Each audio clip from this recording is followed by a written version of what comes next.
My peoples, my motherfucking people. What's the deal? Woo, woo, woo, woo. No, I'm just kidding. I'm all hyping shit for nothing. But anyway, look. Y'all been asking for Ren's chapters for quite some time.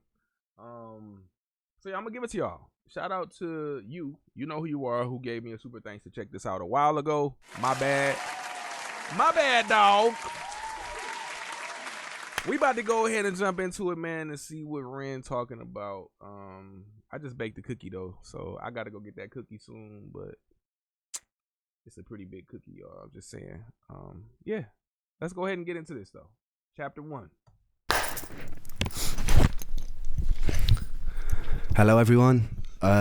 This is the first time I've done something like this before.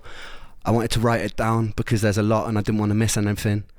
And some parts of this might be a little bit uncomfortable to listen to, but I wanted to stay as true as possible to the story, not miss anything, for the sake of people who might be going through something similar, or for the sake of people who don't but want to help understand a little bit more. Yeah. I promise that everything in this story is 100% true. Nothing is exaggerated for dramatic effect. Some names I don't mention and some details I don't go too far into or downplay them for the sake of the people around me. Timelines might occasionally be a little bit off, but that's just because I've had to write everything from memory from a time that was quite hazy. I asked before embarking on this journey with me that you all respect the privacy of myself and the people around me. You might be compelled to reach out to some of the people that I mention, cast judgment, praise them, criticize them, and I ask you kindly not to. It's my choice to be in the public. Now, bro asked you motherfuckers nicely not to do that. He asked y'all. And something in my belief system is causing me to feel like y'all ain't listening. I feel like y'all motherfuckers still went on out there, tried to reach out to these people. But you know what? That's just what hard-headed human beings do. You know what I'm saying? Y'all ain't get that many whoopings growing up. I could tell. And it's mine alone. This is the first time my story is on the public record in a concise way. Being in the public eye is strange. The more that I give to you, the less that I get to keep for myself. I don't find the experience of sharing particularly enjoyable. I don't so much like the questions that follow. And I'm not a medical expert, so I don't like to be seen as somebody with all the answers, because I don't have them. And because of the empathy that I feel, I'm compelled to try and help as many people as possible. But the last time I opened myself up to this on a one-on-one basis, I was surrounded by a lot of death. And there simply weren't enough hours in the day. So I ask you, if you need support, please reach out to a professional or use my music as your companion. I share my story in hopes that somebody who needs it finds it, that it provides hope, that it might ease the suffering for the people like me. I like my solitude, so I ask that anyone who respects the work I make and respects my contribution to the world to respect my solitude. A lot happened in my teenage years, and I didn't live the most normal of lives, but I'll save that story for another time. The important thing to contextualize this story is that I was full of life. I was full of a burning desire to change the world. The flaws in how we interact seemed obvious to me. I believed in people's power to change the unnecessary suffering we inflict upon ourselves. I was also enamored with music. Music is the closest thing to God that I have. It's a gateway to the unexplainable, and it's a way of communicating the inexpressible. There's just one moment that I want to share with you from the years before I got sick. I was 17, and I felt indestructible. I'm not sure why, but my whole life I had this feeling inside myself that I was meant to do something important, not for myself, not for praise, not for personal gain, but something that would change the world for the better. It's hard to describe it without coming across like an egomaniac or having some sort of God complex, but I felt like I had some sort of divine purpose. And I remember feeling this so strongly that one afternoon after school, I stood in the center of my bedroom and I spoke loud into an empty void. I said that I would single-handedly take on and defeat the forces of evil, and I welcomed them to try their best. Throughout the years, that memory stuck with me, taunting me sometimes. Flash forward to 2019. I remember the first day I knew something was wrong very well.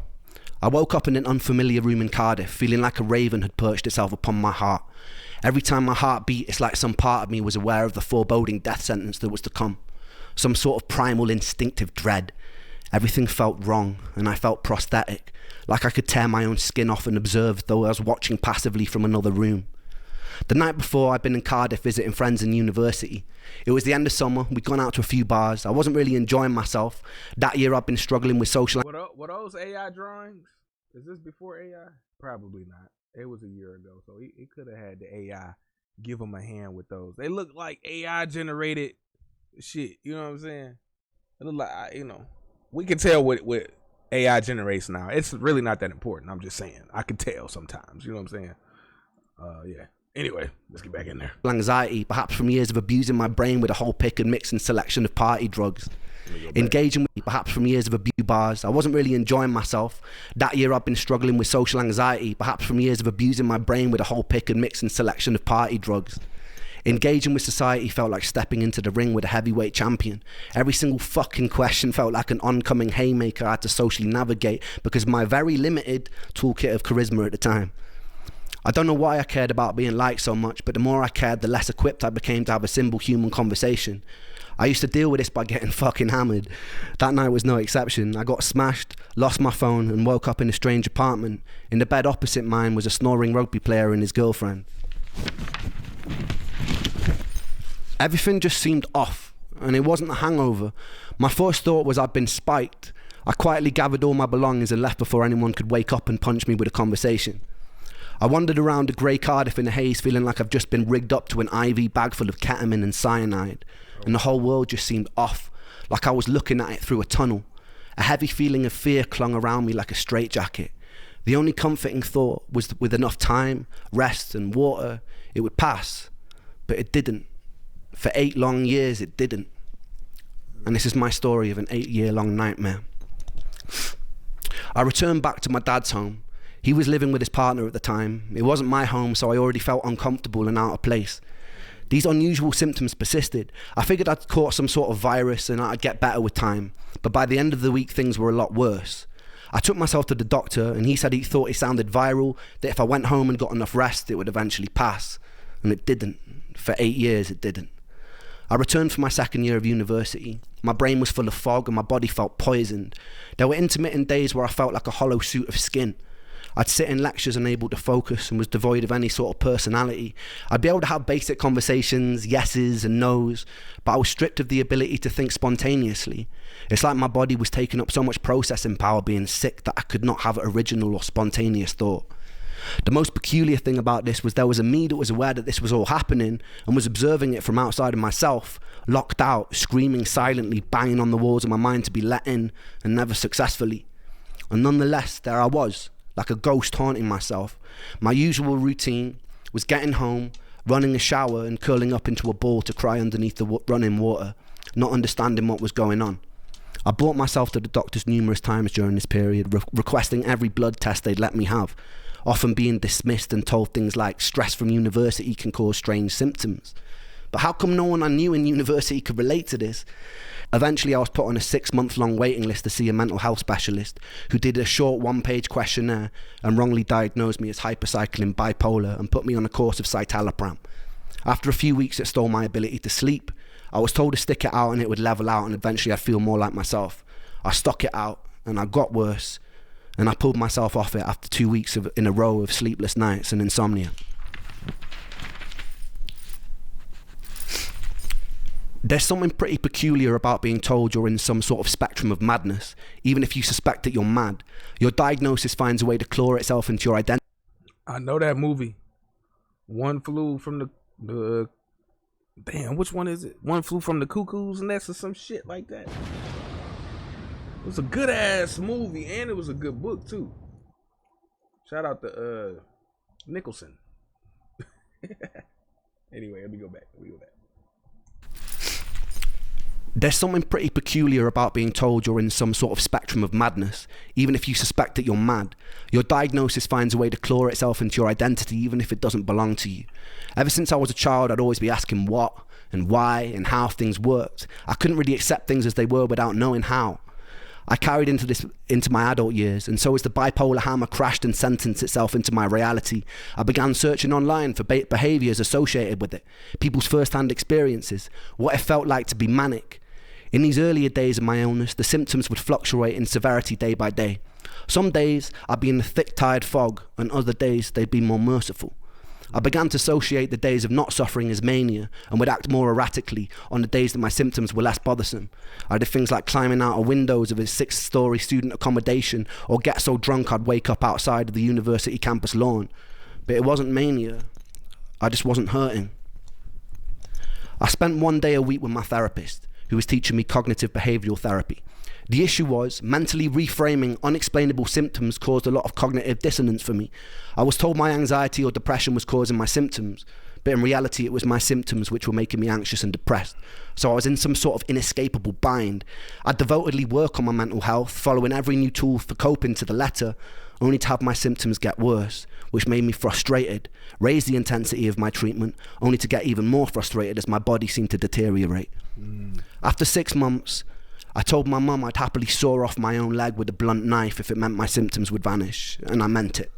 I told her if I had to live with this strange feeling for 1 more year, I'd kill myself, and I meant that too. But something happened that winter which showed me firsthand the horrors and the fallout from suicide. I met Joe when I was 9 years old. I remember the first time clearly. I was standing in his living room when he turned to me and he was like, "Watch this." Then he proceeded to climb on top of his sofa and did a front flip onto a stone living room floor. He landed on his back and lay motionless for a few seconds before grinning, getting up, and then doing it all over again. We grew up terrorising the streets of the small village we grew up in, playing knock door run or breaking into people's gardens to play on their trampolines. We stayed friends throughout high school, going through various phases together. Joe was comedian of the group. I remember countless mornings after messy all-nighters, Joe would be cracking endless jokes like a professional stand-up routine, and we'd all be in tears laughing. When I started writing my first songs, Joe and Sega were the first people who always knew every word, and they would sing along at the top of their lungs. They gave me a lot of self-belief, and they helped me build the foundation of what I do today, and I owe them a lot for that. That Christmas, I came back home to Wales from university. On Christmas Eve, me and Joe were sat in a pub, and he turned to me and he told me that he'd fantasised about walking into the sea until he was totally submerged. He had a pretty morbid sense of humour, so I didn't really take him as seriously as I should have. 2 days later, it's 3 a.m, and I get a phone call. It's my friend Ella. She tells me that Joe is on the bridge by my house. He was drunk, he'd called her up, and he told her he was going to jump. I was still half asleep. I fumbled, pulling on whatever clothes I could that were near, and I walked out of the front door, and the winter air stung my face and it woke me up. Adrenaline kicked in, and I started sprinting towards the bridge. It was about a 5-minute walk, a 2.5-minute sprint. As I was running, I dialed Joe's number, and I get a busy tone, and I felt relief because it meant he was still alive. I kept hitting redial as I ran, and as I got about halfway to the bridge, the busy tone changes. I get an automated voice note saying the number's out of service, and my heart sunk. I got to the suspension bridge that connects Anglesey to the mainland, and it usually looks very beautiful. I sprint up and down the bridge yelling Joe's name, and there's silence, and it's deafening. And I peer over the bridge into the blackness, and the bridge sits about 100 feet above the water. Hitting cold water at that height is like smashing into concrete. And the waters are notoriously dangerous because of the cross current. I hear nothing, no sounds, nothing. I run up and down the bridge about 2 times before I spot a figure at the end of it, and my heart jumps into my throat, and I run towards the figure, and it's my friend Ricky who's had the same call, and we both run around up and down the bridge and around the surrounding area looking for Joe. More of his friends eventually arrive, and there's nothing. I was about a minute too late. We spent the next week walking up and down beaches with flashlights. And when it's that dark, every other large rock starts to look like a washed up body. We plastered all the neighbouring towns in missing posters, contacting whoever we could, someone who might know something. We checked bank records to see if any money had been withdrawn since he went missing. There was CCTV footage of him walking onto the bridge, but there wasn't any of him coming off. But there were dead zones in the footage, so there was still a small chance he could be alive. I was sleeping about 3 hours a night, pretty determined that we'd still find him. For about 10 days we had nothing, and then suddenly a call comes through while we're all at my friend Miles's house having food. It's the police. A body had been found in the water by the bridge. We piled into my friend's car. I remember being in the back seat in floods of tears, repetitively punching the back of the passenger seat as we drove to the scene. As we pull up, I saw a lifeless body being zipped up into a green bag near a parked ambulance. Its skin was bloated by the seawater, and it wasn't Joe. Someone else decided to jump that day. Joe was never found. It's difficult to truly let go when you can't say goodbye. For months following, I held on to this fantasy that we'd get a call that he'd run away to some European town and he was happy and he was healthy. But that call never came. The time during his inquest was also around the time I was struggling with the side effects of a new antidepressant. I remember sitting in the courtroom feeling like I was listening to the whole thing deep underwater.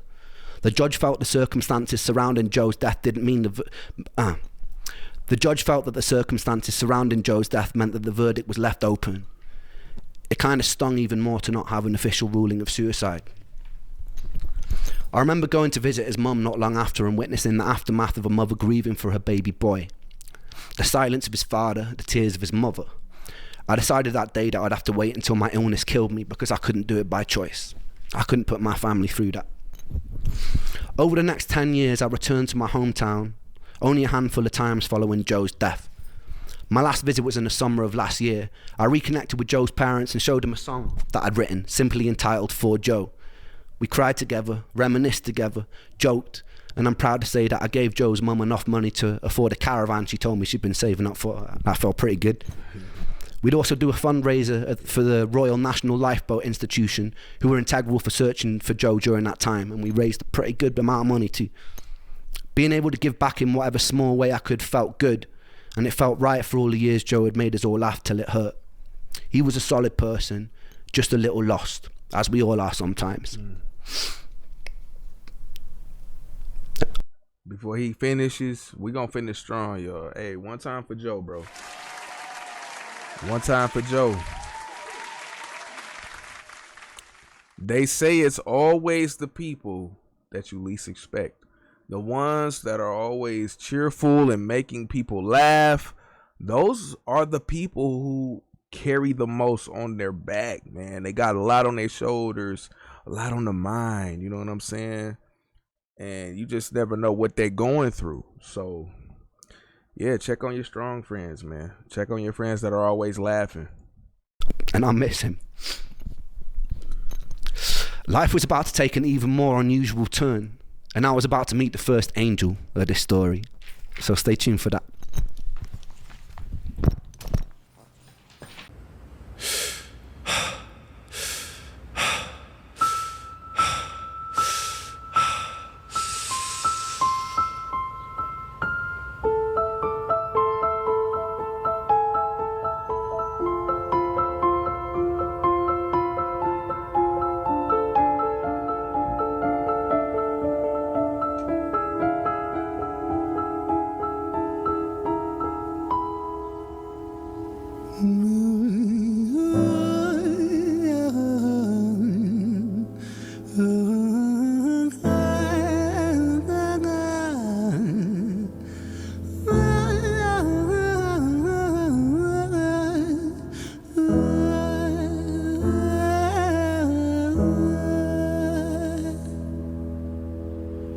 It's hard to take off from the ground when your wings are cut. Your stomach burns when you're drinking from an empty cup.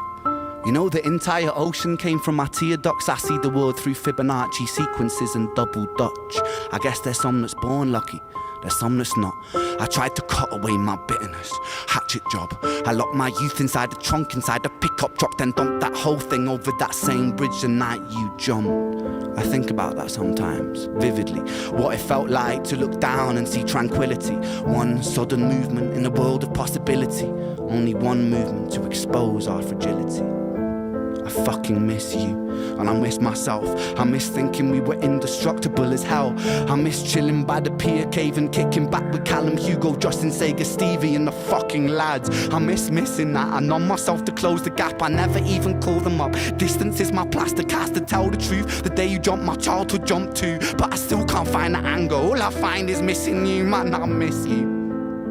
With all my rhymes, I picture running 5 minutes quicker, I'm right on time. I picture pulling you back over the edge and then we're crying. And holding you, my brother, and telling you that it's fine. Not the way that it worked, I was late like a jerk. There's not a day where I can find a way to break from the hurt. Your body missing, so we never got to wave to the hearse. I hope you're listening, I love you, man, I miss you, absurd, fuck.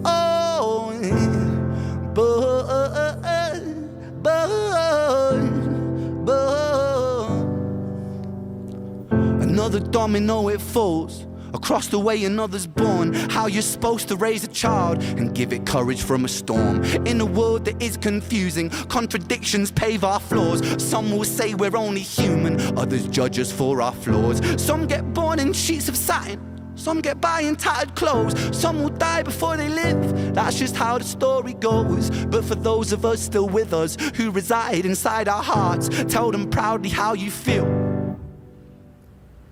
And for those of us who aren't, freckled angels stand strong, freckled angels live on, freckled angels climb higher, freckled angels still inspire, freckled angels won't forget you, teach me to live my life better. 13 years and still I miss you, now my wings are missing feather. Otherwise I'd come and join you, but for now I'm here on earth, stuck inside this mortal body, but for everything it's worth. Made me braver, made me wiser, made me stronger, made me true, made me face the world with courage, and that's all because of you.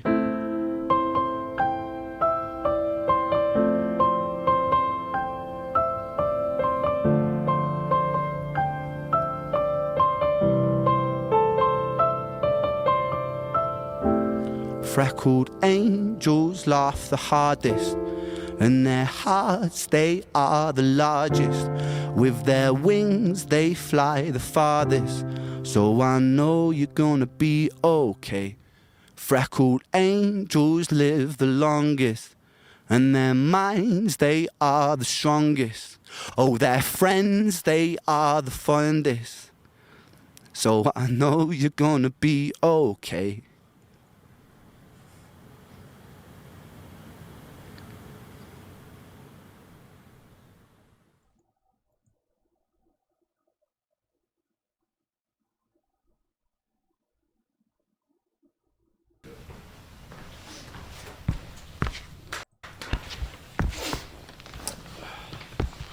Hold on, before we move on, I just want to say, wow.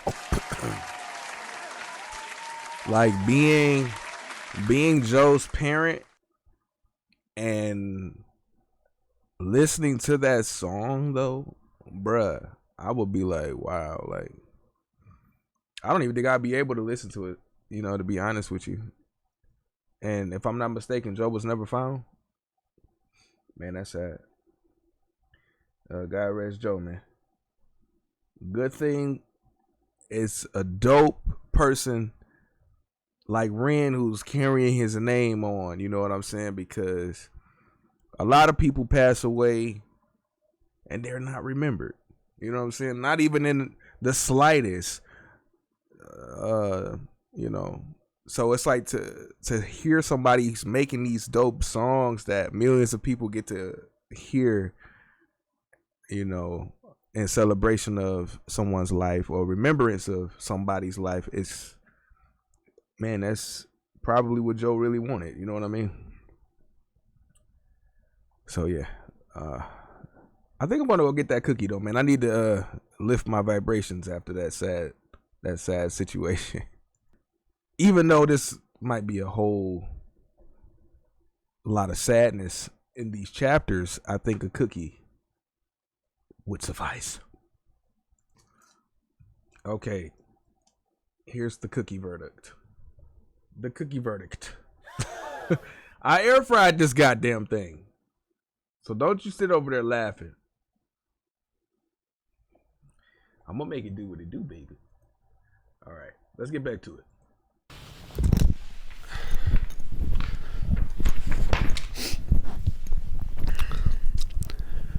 A year of living in a nightmarish purgatory does strange things to your psyche. I was still trying to push through university, but I found myself missing many lectures to stay in bed. I started noticing more unusual symptoms creeping in, a strange buzzing sensation in the soles of my feet. My vision started looking like fuzzy television static, something that I later learned was called visual snow, something with no known origin. My calf muscles started constantly twitching and spasming. At any moment they wouldn't go longer than 20 seconds without twitching, and that can drive you a bit nuts. All these symptoms I still live with to this day. You just become very used to tolerating constant discomfort. It becomes kind of the norm and kind of becomes like an annoying, unsettling radio static in the background of existence. I stopped taking my antidepressants after having cycled many different kinds.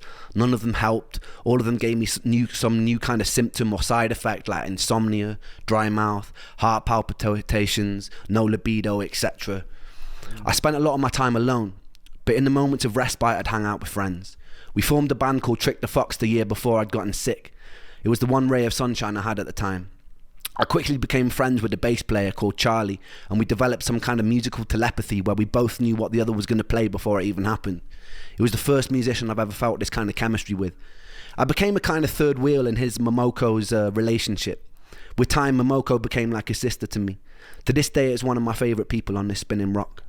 Performing with Trick the Fox was one of the rare times that I felt free. There was something about the duty of having to entertain others that let me escape the physical limitations of my own sick body, even if just for a moment. I usually pay for it the next day. Hold on. Did he say low libido? I heard that.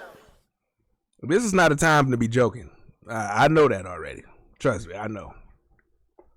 But low libido, that's sad. That's sad. Shout out to my boy Ren, man. Shout out to Ren. Let's keep what going. Can only be described as an energy hangover where I'd be stuck in bed all day. But for me, that was worth it. Those days I was still fairly functional. It was around this time I started losing faith in the medical industry. The more appointments I'd go to, adamant that something was wrong, the more of a hypochondriac they treat me as. Medical gaslighting is a real thing with chronic illness. They chalk me down as someone who was always requesting blood tests, and my mental health diagnosis probably didn't help that. Strangely, they never tested me for any kind of pathogens.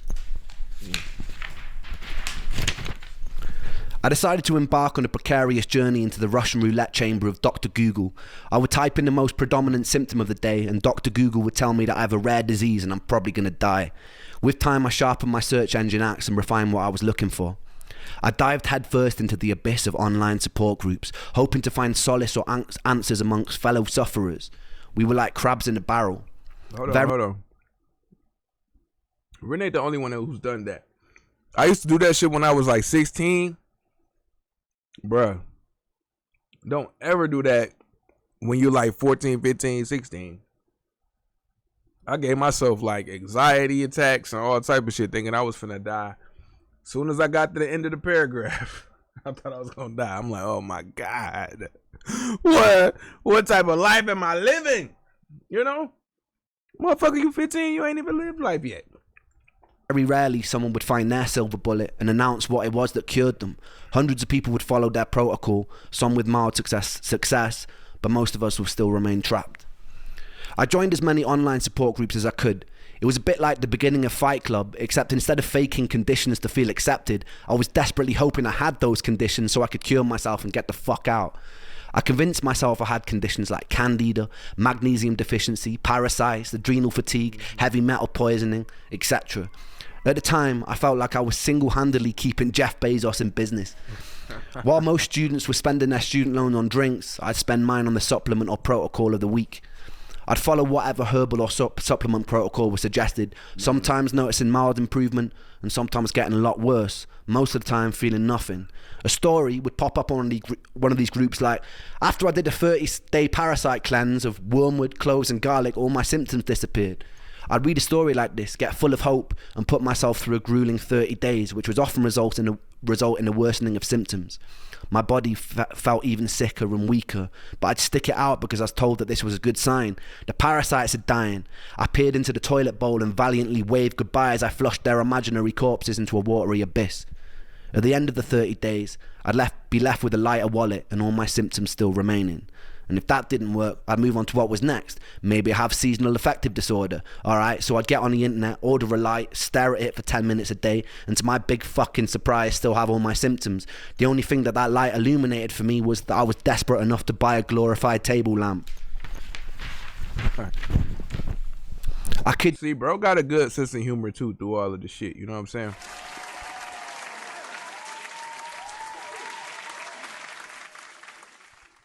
I think it's good to have one of those, you know what I'm saying?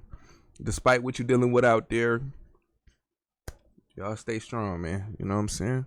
Let me go back a little bit. Still have all my symptoms. The only thing that light illuminated for me was that I was desperate enough to buy a glorified table lamp. I kid you not, when I say that over the years I probably have taken nearly every dietary health supplement known to man. One of the most grueling self-treatment courses came when I did a round-the-clock heavy metal chelation. I would take a supplement called ALA and DMSA, which supposedly shuttled mercury molecules out of your body through a process called chelation.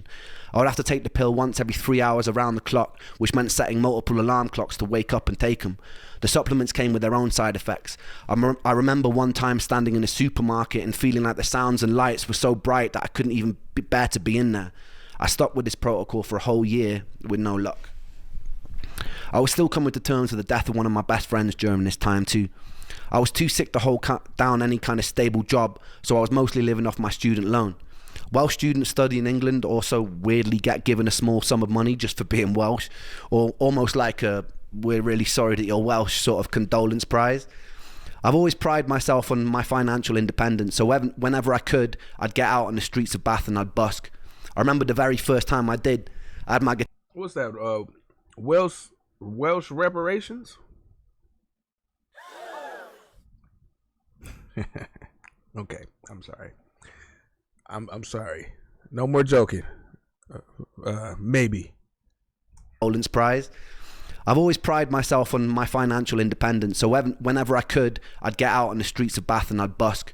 I remember the very first time I did, I had my guitar in hand, I perched myself on a bench, took a deep breath, and then bared my soul to the jury of the street, and it was exhilarating.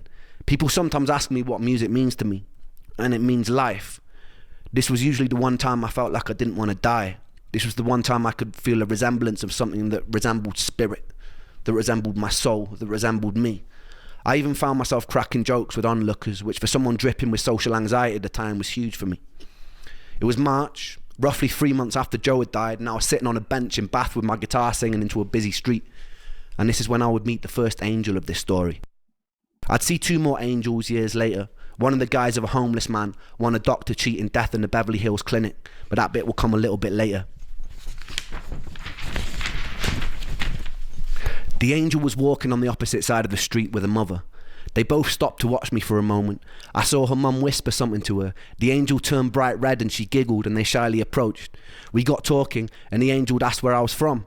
I told her that I grew up in Wales in a small village that was once described in a local newspaper as being worse than an Iraqi war scene. I told them they would have never heard of it.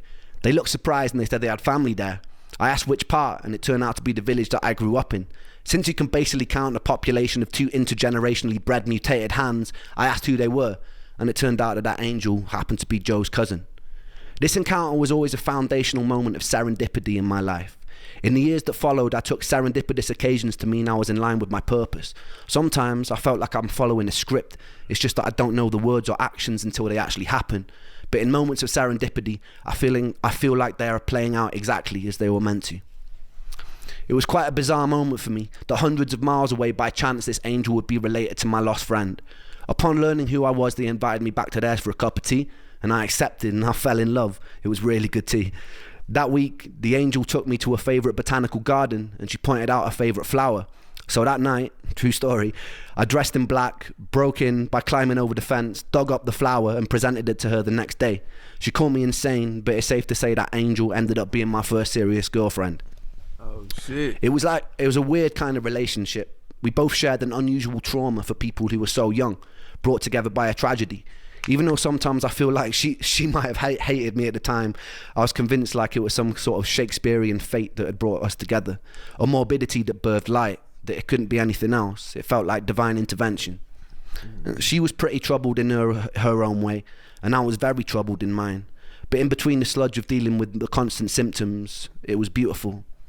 That summer, her parents took us to Centre Parks, which is a posher version of Butlins, if you don't know, where they paid for all the activities and meals, and they let me do whatever I wanted. Coming from a poorer family, I wasn't really used to being spoiled to that degree, but I figured I'd just roll with it. One morning while I was there, I got a call from my friend Sega, and he sounded pretty mixed up, so I asked him what was wrong. He told me that there was no easy way to say it, but one of my other best friends, Callum, had died. He'd gone cliff jumping in the same cliffs we used to jump off as kids. The sea was particularly choppy that day, and he caught a cross current and he started to drown. Another guy that he was with had jumped in an attempt to save him, and they both drowned. Damn. The first day I met Callum, I was 11. He was in the year above me in high school and used to walk around with these massive baggy bright orange jeans. He hung around with all the goth kids and I thought they looked super cool. So the next day I painted my nails black and fashioned a necklace out of a severed extension cable from an old VCR machine. I infiltrated the group and I gained their trust. Not long after, me and Callum were friends, wandering around beautiful Welsh countryside. I think that was smart to do. You know them gothic kids be different. You know what I'm saying? Yeah. Anything to be cool with y'all. No, I'm just playing. But I love gothic people though. Gothic kids was the coolest kids in school. Like, they just accept whoever. If you cool, they're gonna accept you. You know what I'm saying? Despite the stereotypes. Looking for the most scenic places to smoke weed. We stayed friends throughout high school and I truly loved him. When Callum died, I couldn't properly grieve. I felt weirdly numb after losing Joe. I'd often feel guilty for my inability to cry at the time. A couple of years later, I'd learned another friend of mine that I used to play function gigs with had thrown himself off a cliff facing Dover. And again, I felt numb. I couldn't tell if this new acceptance of the inevitability of death was a beautifully liberating thing, or if it was a sign that my humanity was slipping away. To this day, death has kind of remained a bit of a matter-of-fact part of my life. During my years of sickness, I had to crawl through a morbid longing to be killed by my illness to find a more peaceful acceptance that death is just an inevitable consequence of life and it doesn't spare anyone. That never left, and I haven't ever really been scared of dying since. Some days I've tempted it. What I'm more scared of is having to live my whole life as a sick person. In my relationship with death, the most healing moment occurred just 2 years ago. My grandmother, who I loved to pieces, was dying, but I actually got the chance to say goodbye this time, to hold her hand, to thank her for being alive. I remember not long before she passed, she was lying in a hospital bed, and she was very weak and very pale, barely able to open her eyes. I asked how she was, and it seemed like a stupid question as soon as it left my mouth.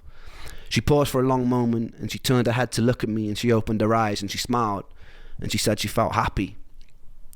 And it was just one word, happy, which was simple and it was beautifully profound. And that was one time I'd gotten a chance to say goodbye. And it was the first time that I hoped that one day I would die happy. The following year, I would achieve something beyond my wildest dreams, and then I would lose it almost as soon as it came. Stay tuned for that. I don't wanna hear no words today, because they pull me under. In the castle of my room I'll hide away from the outside thunder. Gonna lock my troubles outside of this door, 'cause today it's just me and these four walls.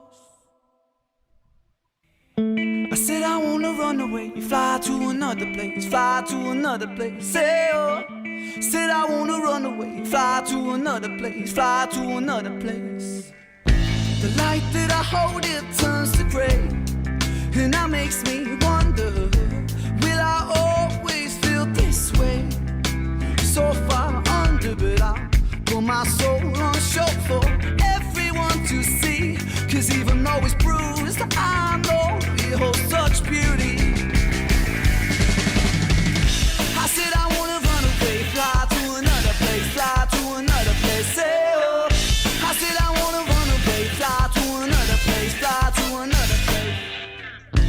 Nobody here but me today, but that makes me stronger, 'cause I wash away the pain under sheets of feather.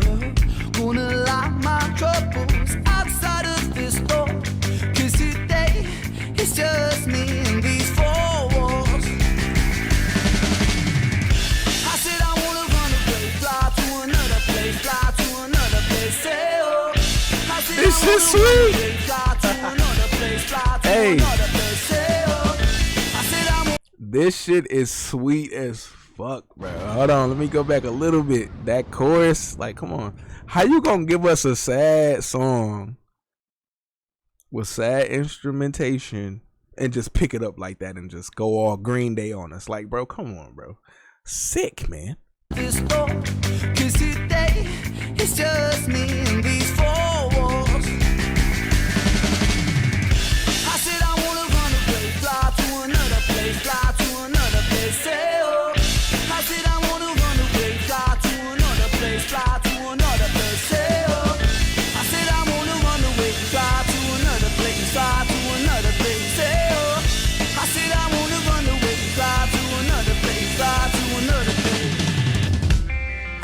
escape, release in solitude. I search for peace, but pain pursues. Please, something, just free me, give me some truth. My head is a prison, I need to move.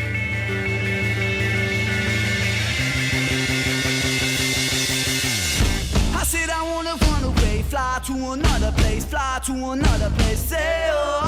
I said I wanna run away, fly to another place, fly to another place. I said I wanna run away, fly to another place, fly to another place, say oh. I said I wanna run away, fly to another place, fly to another place. I said I wanna run, I said I wanna run, I said I wanna run, hey oh. I said I wanna run, I said I wanna run, I said I wanna run, hey oh. I said I wanna run away, fly to another place, fly to another place, hey oh. I said I wanna run away, fly to another place, fly to another place. Oh, man, what the fuck? Ew! How was he he was saying something a certain way. Hold on, let me go back and see. During the verse he was saying it in a way. Hold on, goddammit, bear with me now. Pull me under. Let me go. Place, fly to another place, say oh. I said this way, so far under, but I put my soul on show for everyone to see. Cause even though I think it's back a little bit more. my turns to gray, and that makes me wonder. Yeah. Wonder. Come on, yo. My fault. I got lost in my rewinding. Fire! That's a fire song right there. That's the type of shit that I really like right there. You know what I'm saying? Anyway, chapter 3, let's get to it.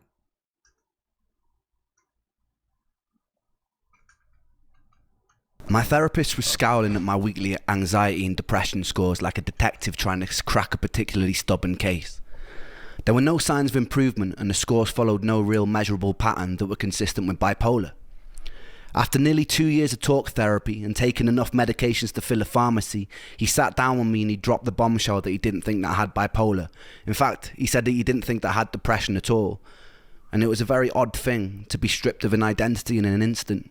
The reality was that a 20-minute in and out consultation 2 years ago led to 2 years of swallowing pills that I never needed and devoting so much of my time to managing the condition that I never actually had. The emotions inside me swirled around like a mismatched soup. On one hand, I was full of anger and I was bitter about the whole situation, but I was also hopeful that this new path could offer me the relief that I desperately needed. He told me he was going to refer me to an ME clinic in Bath. I'd never heard of it before, but instinctively true to character, I started researching it online as soon as I got home. Apparently, ME is the medical equivalent of a choose-your-own-adventure book, with tiredness as the only consistent plot line. There were no universally accepted reasons as to why the fuck it existed in the first place. It seemed it was largely accepted to be a post-viral condition, but that was all speculative because there were no clear consensus in the medical community what ME even was. The defining characteristic was a tiredness that wouldn't go away with rest. I could relate to this. In fact, I could more than relate to it. My illness lasted 8 years, and it only was getting worse. I pinned a lot of hope on going to that first visit at the ME clinic. It was a 6-month waiting list, God bless NHS wait times, but I felt excited to be surrounded by people who would understand me, where I could climb out of this nightmare, but my hopes were pretty quickly crushed during that first visit. I remember walking into a space that looked like a disused classroom where a bunch of people on chairs were sitting around in circles like Alcoholics Anonymous. I could feel a sense of camaraderie in that we all felt like dog shit. We were all confused and we were all desperately wanting to feel better. I believe at the time I was probably the youngest in the group. The group leader waddled in and handed us all a booklet that looked like a school timetable. She then sat us down and told about this new revolutionary technique called pacing, where you write down and track everything that you do in a day, and then you do it less. And then with time, do it more again. The theory being that you have a limited bucket of energy compared to normal people, and you need to protect that and gradually push it. I thought this sounded pretty stupid, so I raised my hand. I told her about the pain in my body. I told her that my muscles twitched constantly. I told her that my bones ached. I told her that my mouth was dry. I couldn't focus. That some days they'd be without mercy and I'd be trapped in bed for the whole day. But the days that I wasn't, I wanted to make the most of it. I wanted to breathe the air and I wanted to live. She told me she understood it's hard, but she didn't really offer more than that. She just pointed at the booklet and told me to follow it. I asked her about things like heavy metal poisoning, about chronically reactivating viruses, about defective mitochondria, about all the things that I read that were linked to chronic fatigue, but she just raised an eyebrow, looked at me like I was a hypochondriac and told me she knew nothing about those things. I remember walking out of the building feeling disheartened and defeated, so much so that my legs buckled as I was walking home. I began to sob uncontrollably on the side of the road. An old woman knelt down to comfort me and asked me what was wrong. I didn't even really know how to explain, so I just told her that I missed my friend. Despite my skepticism, I stuck to the program for at least half a year, and I kept going for my periodic visits to the clinic, and it did jack shit. In fact, I got worse. I was always getting worse. One thing that particularly struck me about the ME support groups was the pure desperation and confusion. With most other conditions, you're given a diagnosis, a prognosis of whether it's going to kill you, and what you can do to manage it or cure it. With ME, you don't get that. You get an indeterminately long sentence to purgatory. You feel worse than you've ever felt in your whole life, and you're given no explanation as to why, and no signpost pointing the way out.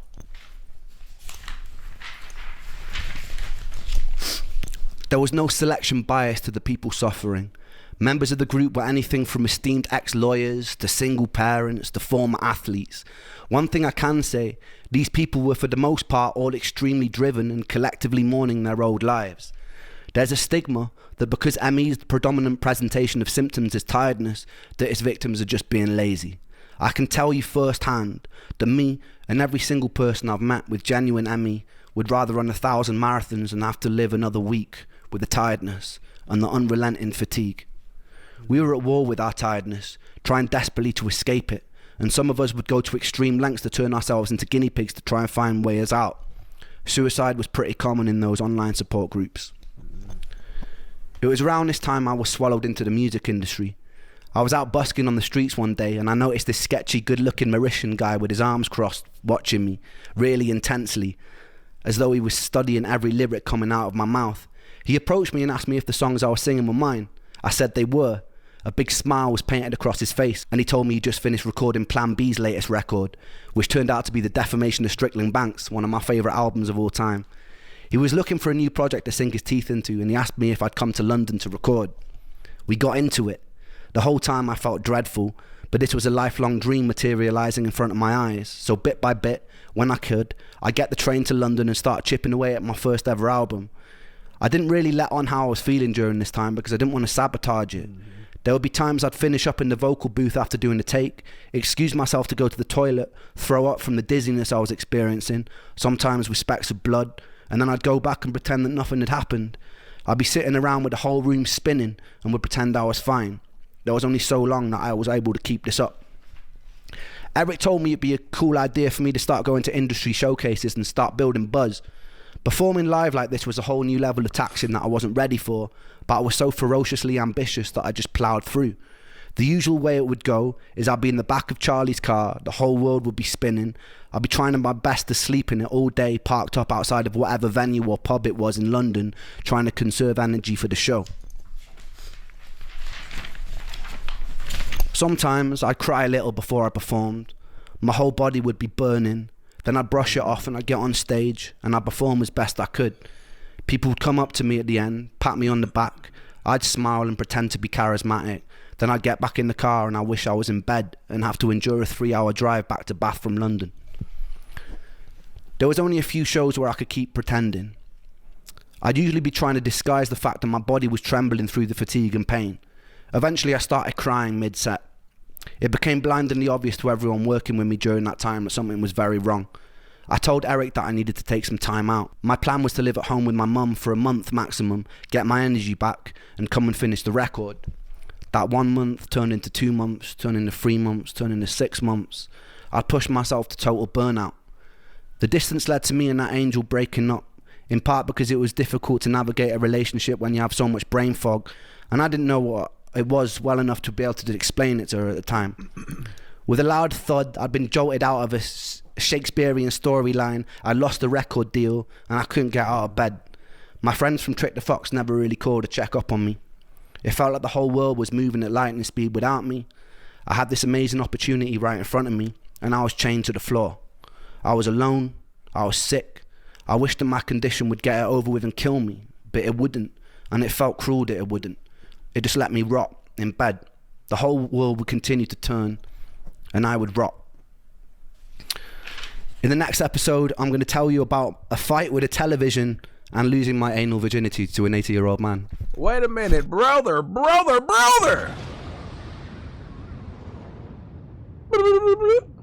Anyway, listen, man. I just want to say, bro, Ren is a testament of people having a purpose, bro. Like, everything that he was going through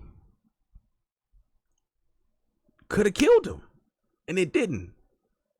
But he has the brain, the smarts, the wherewithal, the spiritual connection to something bigger than himself to understand that, oh, all of that was for me to be right here where I'm at right now today. So I can talk to the world about this, a world of people who might feel lost in their illnesses. And we can create this even bigger energy, the spirit bomb of connectivity, and give someone across the world some encouragement, someone in your backyard some encouragement to keep going and press through, no matter what you lose. And it don't matter. Hold on, man. I feel like I gotta preach to y'all today, man. If I can, y'all cool with that? It don't matter what you're going through. God is leading you through. You might feel like you about to lose, but hey, it ain't over yet. Stay the course. Stay the motherfucking course.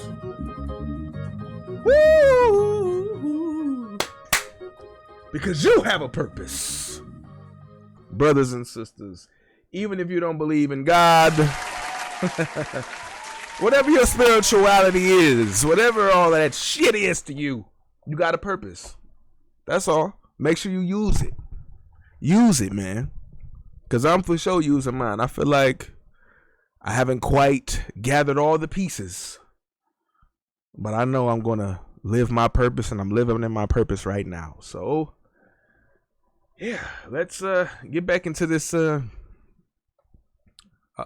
anal virginity being lost. I don't know if I'm ready for that. Stay tuned for that. Shit.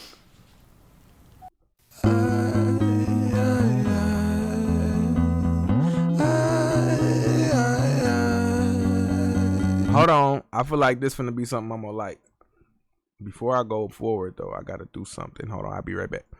All right, I'm back. I know it seemed like I wasn't gone, but I'm back. Here we go. Let's get into this song.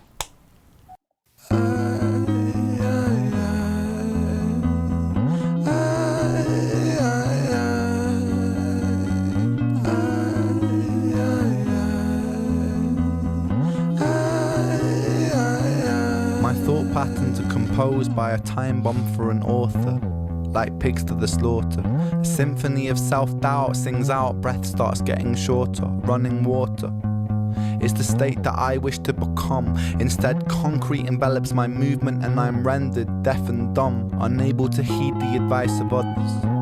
Don't tell me things will get better, cause so far things haven't gotten better. I've got the sweater, poster child, bipolar, ADHD, therapist, wet dream. I don't want to talk about my father, I don't want to talk about my dead friend, I don't want to talk about myself. I'm sick of talking about myself. I'm sick of talking about myself and realizing that talking about myself never ever helps. Still, I call for help, cause I really want help. But the pills didn't seem to help, and the therapist didn't seem to help. But still, I want help. I've danced with the devil in hell, I've sat in a prisonless cell, and here I always dwell, in this prison in myself. I do this thing where my mind travels back to the golden age. You know those times where you were carefree and everything was golden? The golden age. You know those times where everything was golden, where you were carefree and everything was golden. The hardest thing I ever had to do was come to terms with the fact that that time never really existed. I've always felt so fucking detached and broken, bruised and mismatched. Find it hard to relax, living under the cracks. Tried to fill in the gaps, lying here on my back. Still, I can't find it. Sense of peace in my mind declined it. Pulse increase and my sweat combines with a feeling so deep I fall inside it.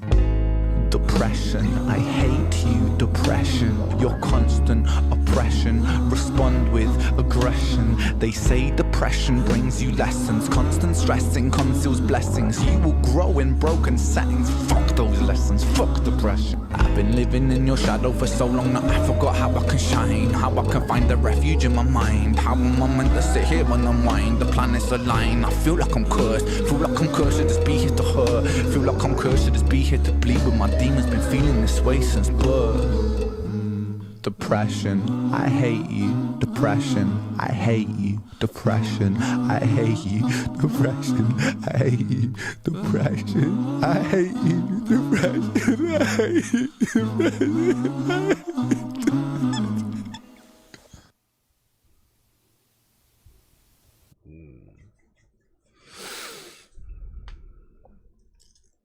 I think that was a pretty self-explanatory song. You know what I'm saying? It ain't really much to break down. That's just shit. Depression, I hate you. God damn it. You know what I'm saying?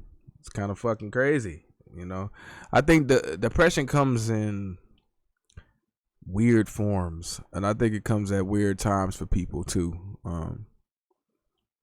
Yeah, I don't know. I guess I don't really want to expound on it too much because I've never been, you know, diagnosed with depression, but I don't know. I feel like I've been depressed before, but you know, I think black people we tend to never go to the doctor for things. You know what I'm saying? And I ain't talking about STD, stupid motherfucker. I ain't talking about that. We go to the doctor for that type of shit. Do you? I hope so. No, but what I'm saying is like we never really get diagnosed with certain things like ADHD and shit like that. It's rare that I hear about black people going to get that type of stuff checked out. So when a black person says that they have depression or they've been diagnosed with that, I'm always surprised because I'm like, wow, you really went and got diagnosed with that shit? You know what I'm saying?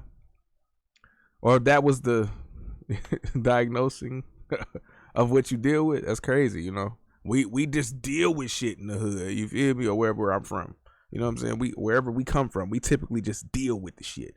And I'm sure a lot of other people do too. A lot of other types of people do, but I don't know. I guess I'm just speaking from my own experience, but whatever. Cool. Moving on. Okay. Chapter 4. During the year I spent living back with my mum, I was leaning even more heavily into scouring the internet for answers. It became like an obsession. Most people my age were watching porn. I was on PubMed learning about mitochondria. I educated myself in things like methylation, the building blocks of mitochondria, various immune cells and their functionality, and which supplements could help theoretically bring about homeostasis in my body. I taught myself of the various pathogens that could lead to the symptoms I was experiencing. Around this time, I started ordering medical test kits from private medical facilities. I had a eureka moment when, after posting some poop in a tube to a lab in London, I discovered I had an amoeba and another more benign gastrointestinal parasite called blastohominis. Both could plausibly lead to systemic pain and fatigue. Oh, wow. Upon researching the best course of action, I found this doctor in New York who was a world-renowned specialist in treating parasites. Return flights to New York, booked far enough in advance, were a couple of £100 back then. The treatment itself was pretty cheap. I was in no way in a strong financial position, and neither was my family, so I did what I always do when I needed to get money. I wrote and recorded some songs from my laptop from bed. One about getting to New York to find a cure. I sold a modest amount of digital copies to my Facebook friends and my friends and family, just enough to afford a trip. During this time, my symptoms had gotten a lot worse, so the entire visit was a bit of a blur. I remember sitting in a waiting room and struggling to find an inch of wall space that wasn't taken up by the countless medical qualifications and the diplomas attached to it.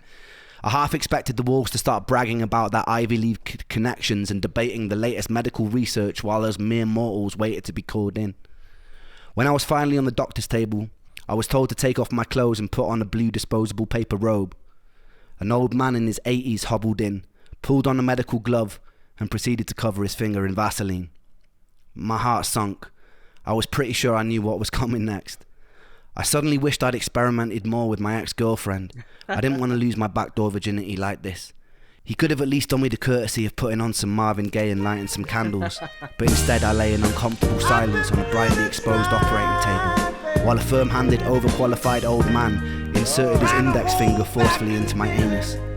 He never wrote to me afterwards. I felt used. Turn it off, Rick. I got shit. Nonetheless, Thank you. I was officially diagnosed with a parasitic amoeba and given a course of heavy-duty antibiotics to take. I believe it was paramomycin and secnidazole. After the course was finished, I pooped into a tube again, and they confirmed I got rid of the parasites. The constant internal techno raves and gurgling which usually plagued my stomach ceased, but I felt just as crap. And on top of all of that, I started becoming allergic to everything. And I mean fucking everything. The antibiotics had triggered some sort of massive food intolerance reaction. Whenever I'd eat certain foods, I'd get hit with a sudden hangover-like feeling, and my face would swell up. I'd later learned this was something called MCAS, and it was triggered by the antibiotics. This was the first time I felt the crushing defeat of pinning a lot of money, hopes, and time into a treatment, only for it to make me worse. I'd felt it to a small degree with every failed herbal protocol, every antidepressant that gave me side effects, but this was on a much larger scale. I almost felt guilty and full of shame for not getting better. I told my friends and family that this was going to be the thing that cured me. Not only did it fail, but I was now unable to tolerate basic carbohydrates, fruits, sugar, high histamine food, dairy, grains, without feeling terrible. I felt pretty crushed about that. Despite this, some tenacious part of me had a perseverance that didn't want to stop looking for answers. I was obsessed with trawling the internet. I strongly believe if I didn't have that tenacity to keep looking after every defeat, I'll probably be dead today. That's facts. After about a year of living with my mum in North Wales, I got the itch, and I decided that I'd make a bold move to Brighton. Most days I didn't really have the energy to do much other than short walks, but I had a friend over there who lived with Emmy for years. It felt like a safe space, a place of understanding. Being a 23-year-old living with his mother didn't feel very cool either. He had a free room going, and he was a legend. I desperately craved my own independence. After going through the heartbreak of losing love and losing the exciting career opportunity, I needed to feel like I wasn't just sitting in the tomb in Wales waiting for death, even if it was a struggle.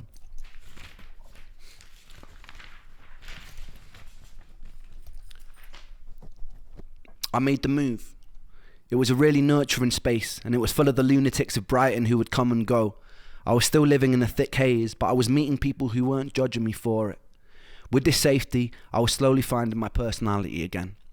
Despite the comfortable environment, it seemed my symptoms were only getting worse. I started having pretty constant panic attacks. The first one felt like a heart attack. I'd never experienced a panic attack before, so I wasn't familiar with the symptoms. My whole face went numb, and my heart felt like it was about to beat out of my ribcage. I panicked and I phoned an ambulance. They put me in the back, they took all my vitals, and they told me I wasn't dying. I felt disappointed. These attacks would happen pretty habitually every week or so. My symptoms of derealization seemed ever increasing. Derealization is hard to describe to someone who's never experienced it. The closest thing I can come to is feeling like you're on bad drugs. You feel disconnected from yourself, like your soul has been vacuumed out of your body, and nothing around you quite feels real. Everything has an unusual undertone, and nothing feels safe. I remember one night in the first year that I lived with Ben, there was this lightning storm of torrential rain.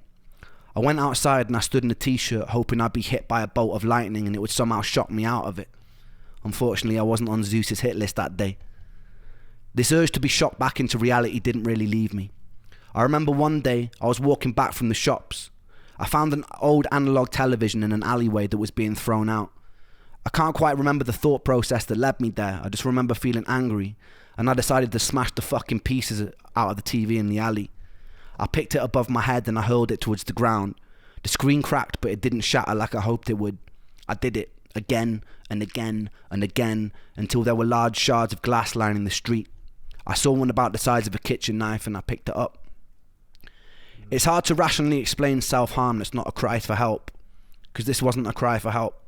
I'd cried for help multiple times and no one listened. The pain I felt inside my body could never be done justice with words.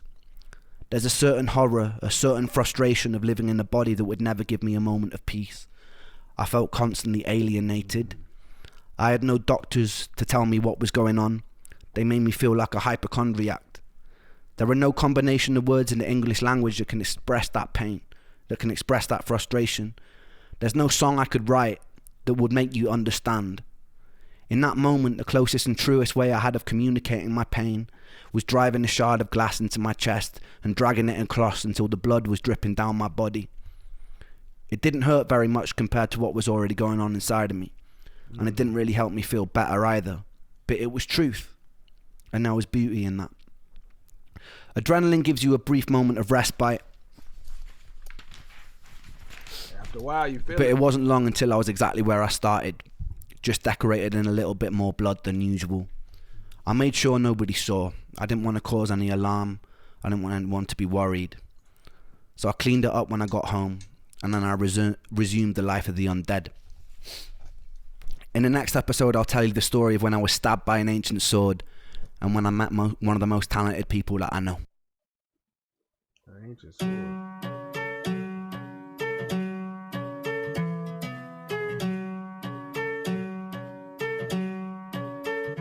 I got tears on my sleeves, hold on, and holes in these jeans, hold on. I haven't slept in weeks, hold on. I haven't found no peace, hold on. I get my teeth tied, hold on, and these tears run dry, hold on. Two bloodshot eyes, hold on, two bloodshot eyes. I don't belong here, in a place where life has left me. I'm 25 going on 150. My body feels old and I'm trying to lift the weight from my soul, but it's moving against me. I've emptied out my tear ducts, I lift my middle finger up, I'm screaming fuck you to all the demons here that keep me stuck. The pain is sharp like paper cuts, I hate too much, but yes I trust. I must combust, I must blow up, I must have roll this courage up. Boom, sparks fill the room, I'm feeling the rhythm I move. My soul is more worn than the soles in my shoes.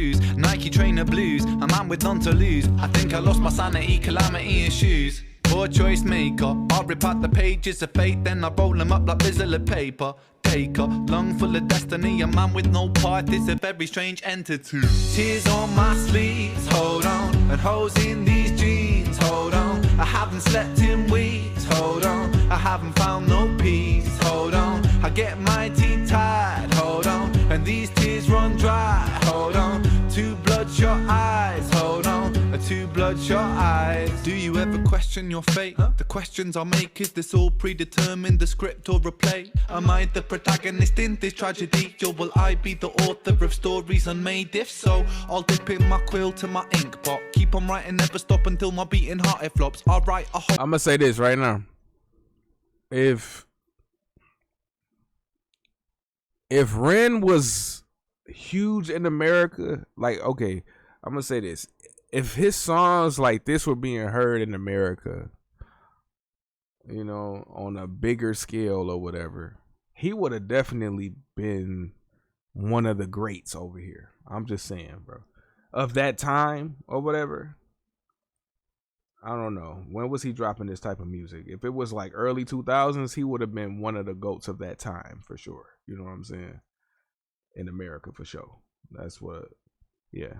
That's what I know for facts. Whole different story. Scene one, a boy full of hope, a boy full of glory. Who stutters, I'm up to the top. Would rather be tougher and live it smoothly like butter, but not so bitter and cut up. And so I sit up and shut up. It's like I lit up and struck up the courage never to fuck up. And now I'm feeling the ruckus, feeling the static, and now I'm feeling the flames, and now I'm feeling the strength inside the ring with my pain. My boxing gloves and my hope that I trust to bust an uppercut, cut my demons up. Boom like a tsunami, smooth like a punani, bend the birds like origami, Salvador. I be the dolly, only love like Bob Marley. Golden ticket, call me Charlie, riding Harley's Bengali. Tiger Star, call me Arnie. I'll be back. Now cut the slack, track your facts, relax, shit in the beast, and then seek it in the peace. And I'll reach the canopies, and yes, we climbing, building a brave new world inside a whole new designing. With all this fire, we burn like the sun. A new dawn is rising, a new dawn it comes. Yeah, diggity diggity down with all this corporation. They burn up the land for the greed that they run. runs deep with the roots can be lifted. I'll be your renegade, yes, I'll make a fist kid. Try to seek truth in the kingdom of lies. A boy so lost with two bloodshot eyes.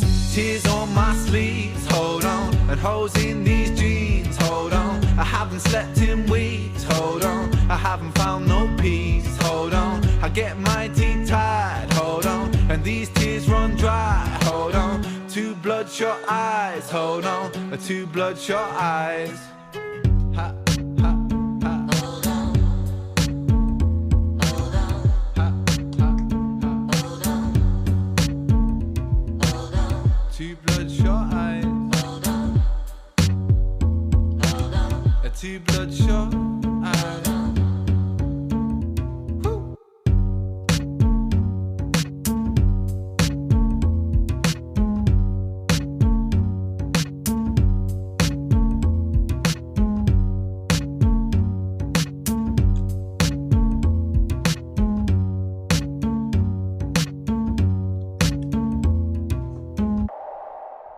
Man, I love that beat.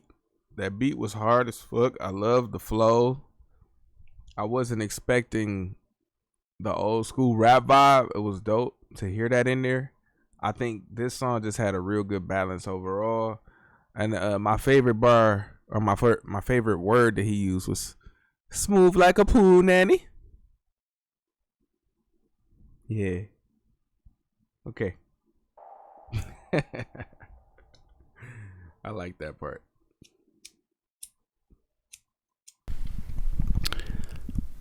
I tried to cling on to music in whatever ways I could during the time I was sick.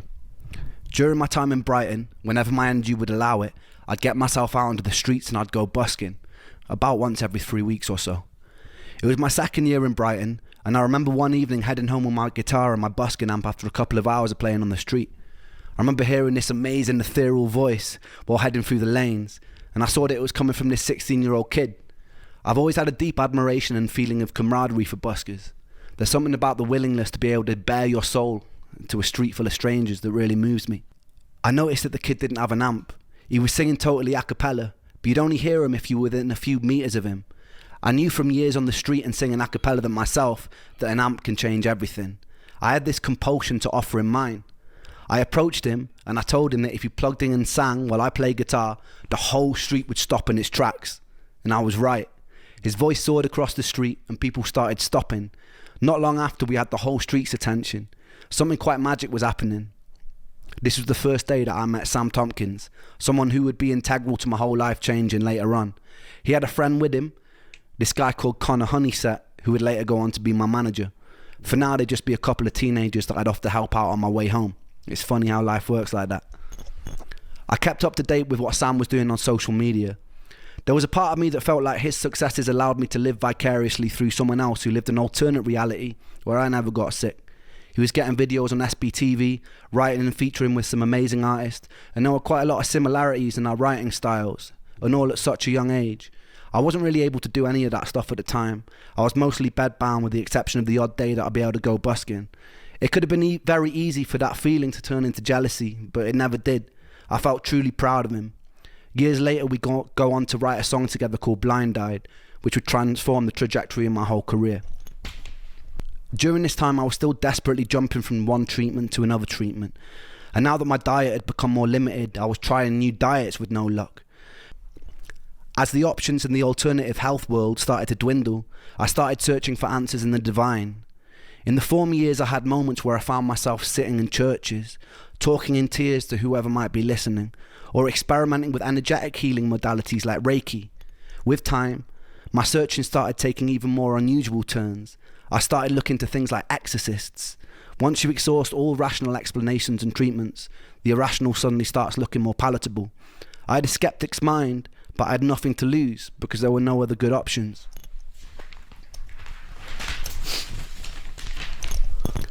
My friend Momoko's mother was from Japan. She aligned herself with a sect of Buddhism called the Nichiren Daishonin. They would chant a repeated phrase over and over again while holding prayer beads. The chant would go, Nam-myoho Renge-kyo, Nam-myoho Renge-kyo, Nam-myoho Renge-kyo, over and over again. Its intention was to align you with your innate Buddhahood, to cleanse you of any bad karma and put you in alignment with your true destiny on earth, to find peace, to find tranquility.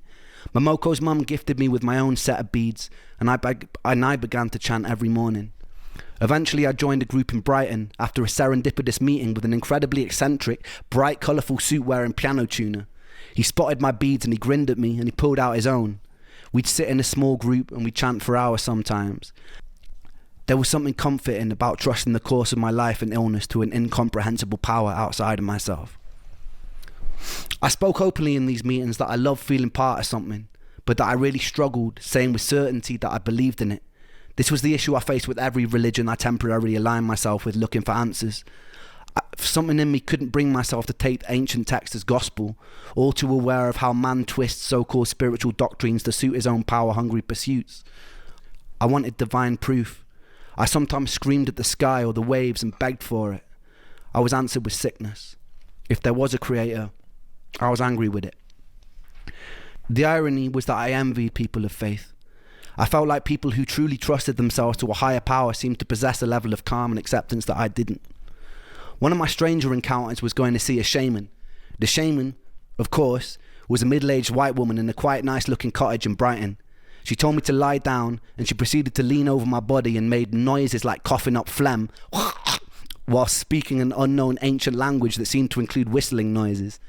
After about 20 minutes of making distressed groaning noises over my back, she paused in contemplation for a while and proceeded to tell me that I'd been killed by a sword in my past life.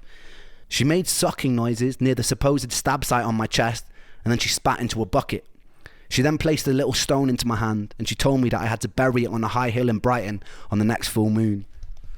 The most depressing part of this story is during the next full moon, I did indeed find a big hill, dug a small hole, and I buried the stone in it. Surprising to say, fuck all happened. It was this journey into the spiritual unknown that led me to a very unsettling experience. I located a therapist online who had claimed to overcome ME herself. She specialised in it and dealt with people's past trauma, but also worked with energies like Reiki. I had to get the train to where she lived.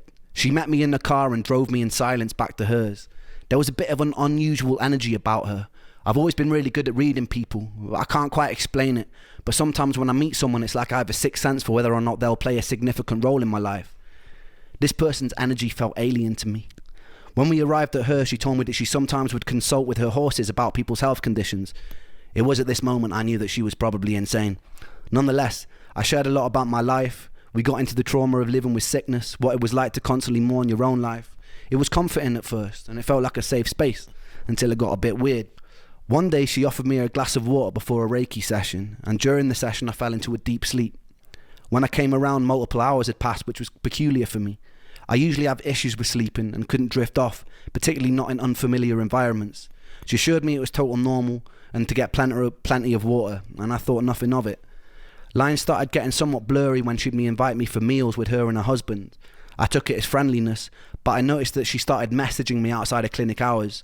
One time I agreed to create music for her in exchange for some extra sessions. Not long after, I started getting strange messages in my Facebook inbox. She started telling me how she knew that all my previous songs had been about her, which they hadn't.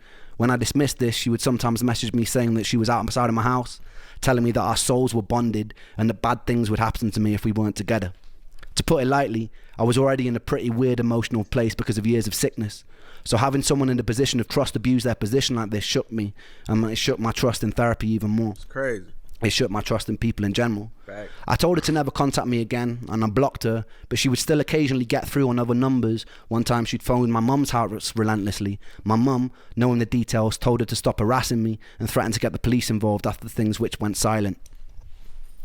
This was also the year that I met my second ever girlfriend, who I'd later be engaged to for a short amount of time. My little sister had already set the relationship up in her mind. She met this girl in Bristol who she got on with super well, and somehow she wingmanned me and planted the seed in her brain that she'd be perfect for her older brother, me. My sister's friend had moved to Brighton, but I was blissfully unaware of this matchmaking. At this point, I was living in a house share in Rose Hill Terrace in Brighton with some lunatics I'd met at Ben's house, and Momoko had moved down from Cornwall. The house was only meant for 2 people, but Momoko and I had pretended we were married, and pretended that we were going to have a baby to be able to get it. As soon as the deed was signed, we moved in with about 5 other friends, one living in the living room, one in the attic, one in the study, one in the conservatory. It's safe to say rent was pretty fucking cheap. One night my friend Luke was throwing a party and she rocked up with a few of her friends. My sister had pretty good taste in girls and I had a crush on her instantly. At some point in the night we both ended up lying on my bedroom floor on a bunch of sofa cushions while about 6 other people were sleeping in various places in my room, one somehow in the upper compartment of my wardrobe. True story. She asked me to tell her a bedtime story and I made up the most unhinged story I could think of. By some sort of miracle she found my madness endearing and we ended up kissing a lot and staring into each other's eyes till we fell asleep. It's strange navigating a relationship when you're sick. I couldn't go out to eat at restaurants because I was allergic to everything. I didn't have the energy to do most normal things that couples do. Some days I'd be so full of brain fog that my personality disappeared, and it was hard to explain that to someone without them thinking that maybe you were just being a bit off with them. I think losing Joe, losing Callum, losing the record deal, losing my last girlfriend, it had all made me wary of getting attached to good things. Quite a lot of my illness made me feel ugly, and it's hard to accept love when you feel ugly. Nonetheless, she did love me, and with time our relationship grew.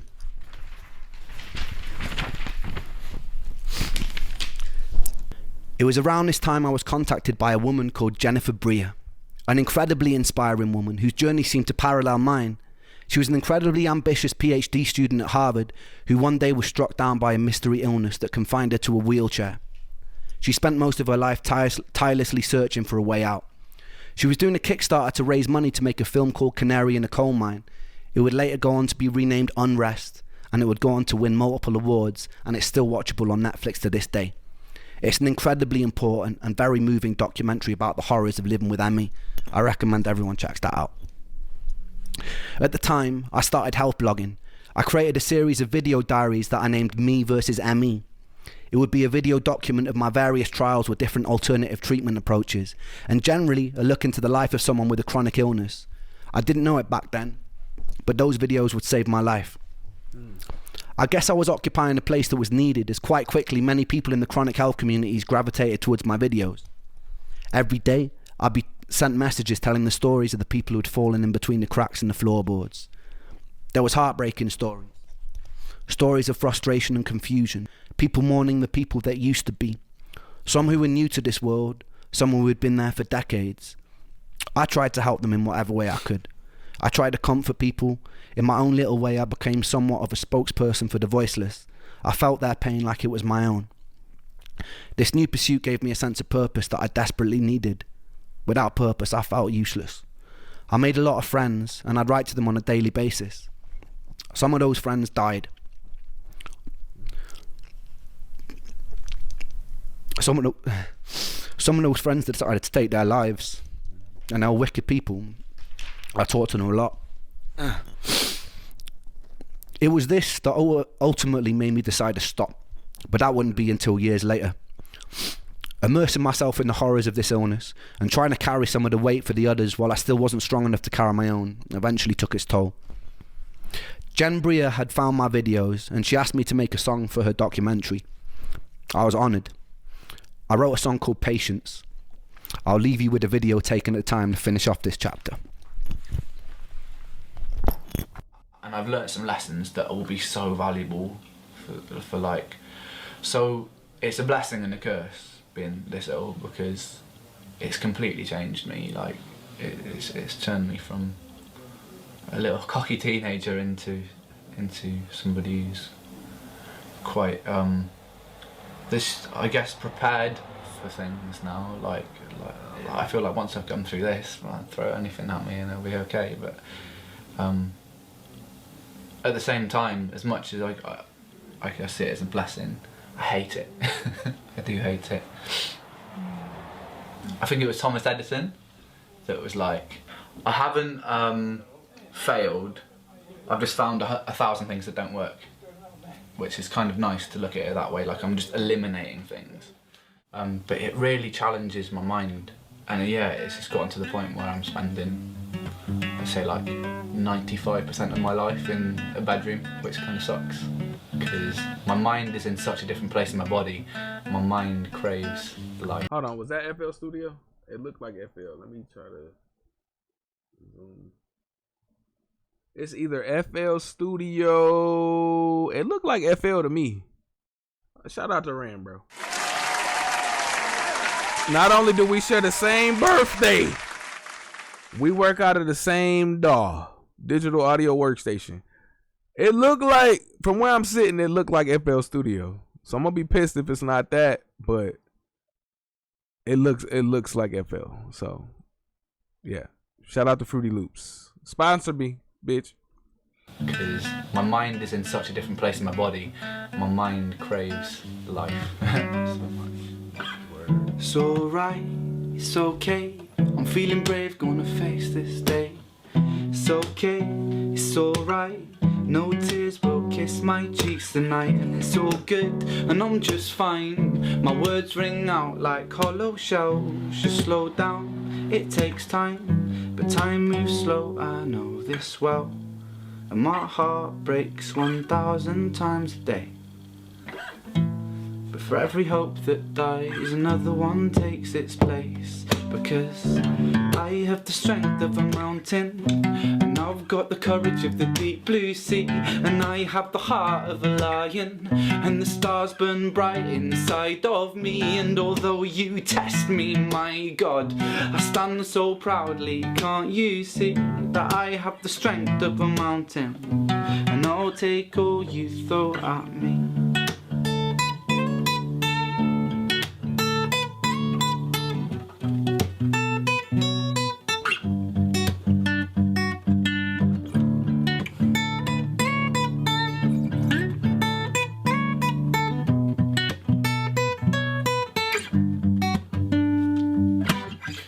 This world is quite scary, I know that, 'cause I've been here for some time. But all that prepares me for a day when I can truly shine. 'Cause I've been so broken, and picking up fragments of myself, I'll glue them back together, so I can stand at the edge of this world and yell that my heart breaks 1,000 times a day. For every hope that dies, another one takes its place. Because I have the strength of a mountain, and I've got the courage of the deep blue sea, and I have the heart of a lion, and the stars burn bright inside of me. And although you test me, my God, I stand so proudly. Can't you see that I have the strength of a mountain, and I'll take all you throw at me.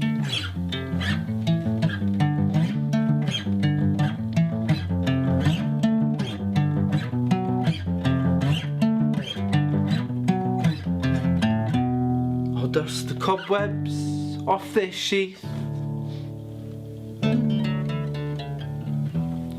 I'll take the sword of my belief,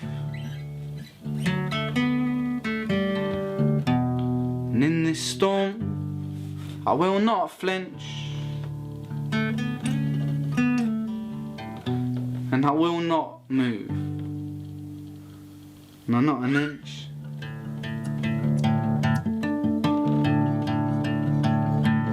Because I have the strength of a mountain, I've got the courage of the deep blue sea, and I'll have the heart of a lion, and the stars they burn bright inside of me. But although you test me, my God, I stand so proudly. Can't you see I have the strength of a mountain, and I'll take all you throw at me.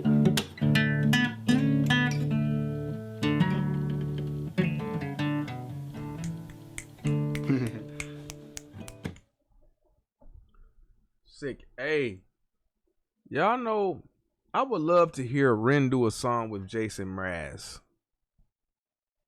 Has he done one with Jason? I don't think so. But if he has, let me know so I can check that shit out.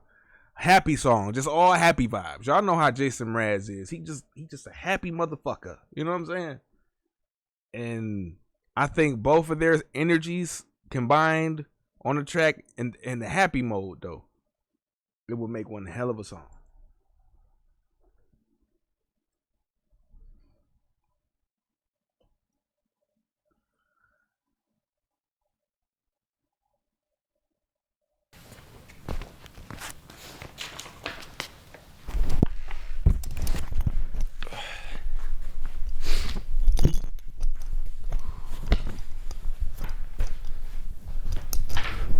I'm going to try and hold it together throughout this one.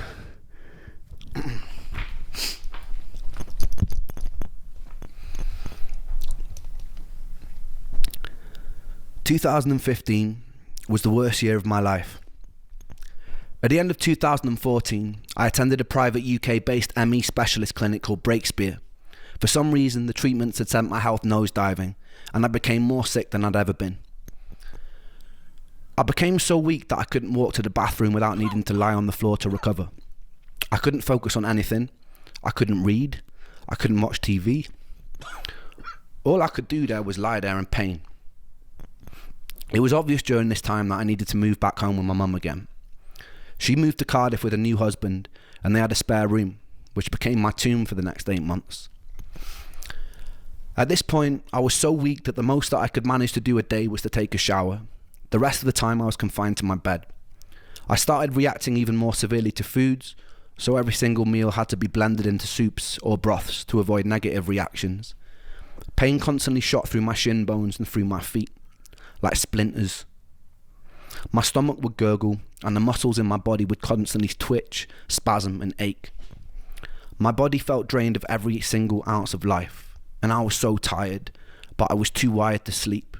I was so full of mental fog that reading a single page on a book seemed impossible. The daylight coming in from behind the curtain hurt my eyes. Loud sounds felt overwhelming.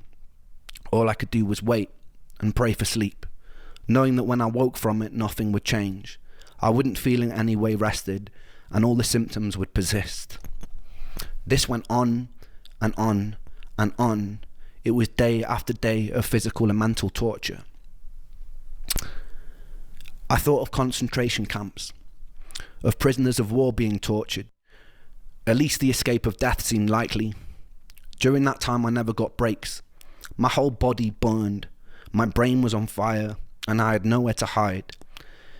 In the merciful moments where I could concentrate, I tenaciously trawled the internet, looking for ways out. My research drew me to a procedure called a fecal transplant that was having success managing things like Crohn's disease or colitis. It had also gained success in some select cases of autoimmune. I recently heard about his run-in with this information, and I thought it was just so bizarre. But definitely not something that I take lightly. I just thought of it like, oh shit, I remember him talking about this, and it's just so fucked up to think that putting someone else's shit inside of you will do the trick, and it doesn't. Like, you go that far just to be at a standstill yet again is ridiculous, you know? Immune conditions like MS too. At the time, I felt like much of my issues were caused by dysbiosis, which means an imbalance in your gut flora. I noticed that all the food intolerances started after a large course of antibiotics for the parasite. I wondered if the parasite had wreaked havoc on my microbiome before I nuked it with antibiotics that worsened it further. Fecal transplants can introduce a whole host of probiotic bacteria into your gut, and it can re-establish a healthy homeostasis. In normal person speak, I wanted to pay to put another person's poop in my butthole. I carried on filming videos from my bed, blogging my experience. I was pretty convinced that during this time I wouldn't be alive much longer. Whoa. And part of me wanted there to be some kind of document of what I'd been through in hopes that it might help someone later down the line. And if this illness does kill me, then I want this video. I want somebody who can take notice of this video and do something with it. I had a fundraiser open to save money for the fecal transplant, which was very slowly creeping up. I needed to save $6,000 in total. I remember my girlfriend wanting to come and visit, but telling her that I didn't want her to. There are a few reasons for this.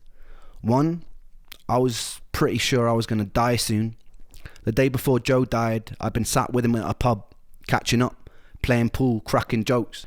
I'd often wondered if I'd have been hit less hard by his death if I'd been away at university when it happened.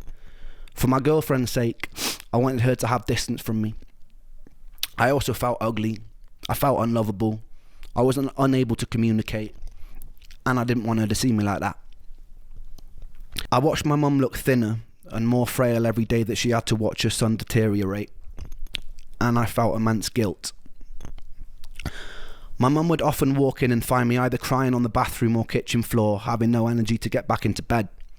She'd often sit with me and massage my feet, which always hurt, and she'd hum melodies to me like she would do when I was a little boy.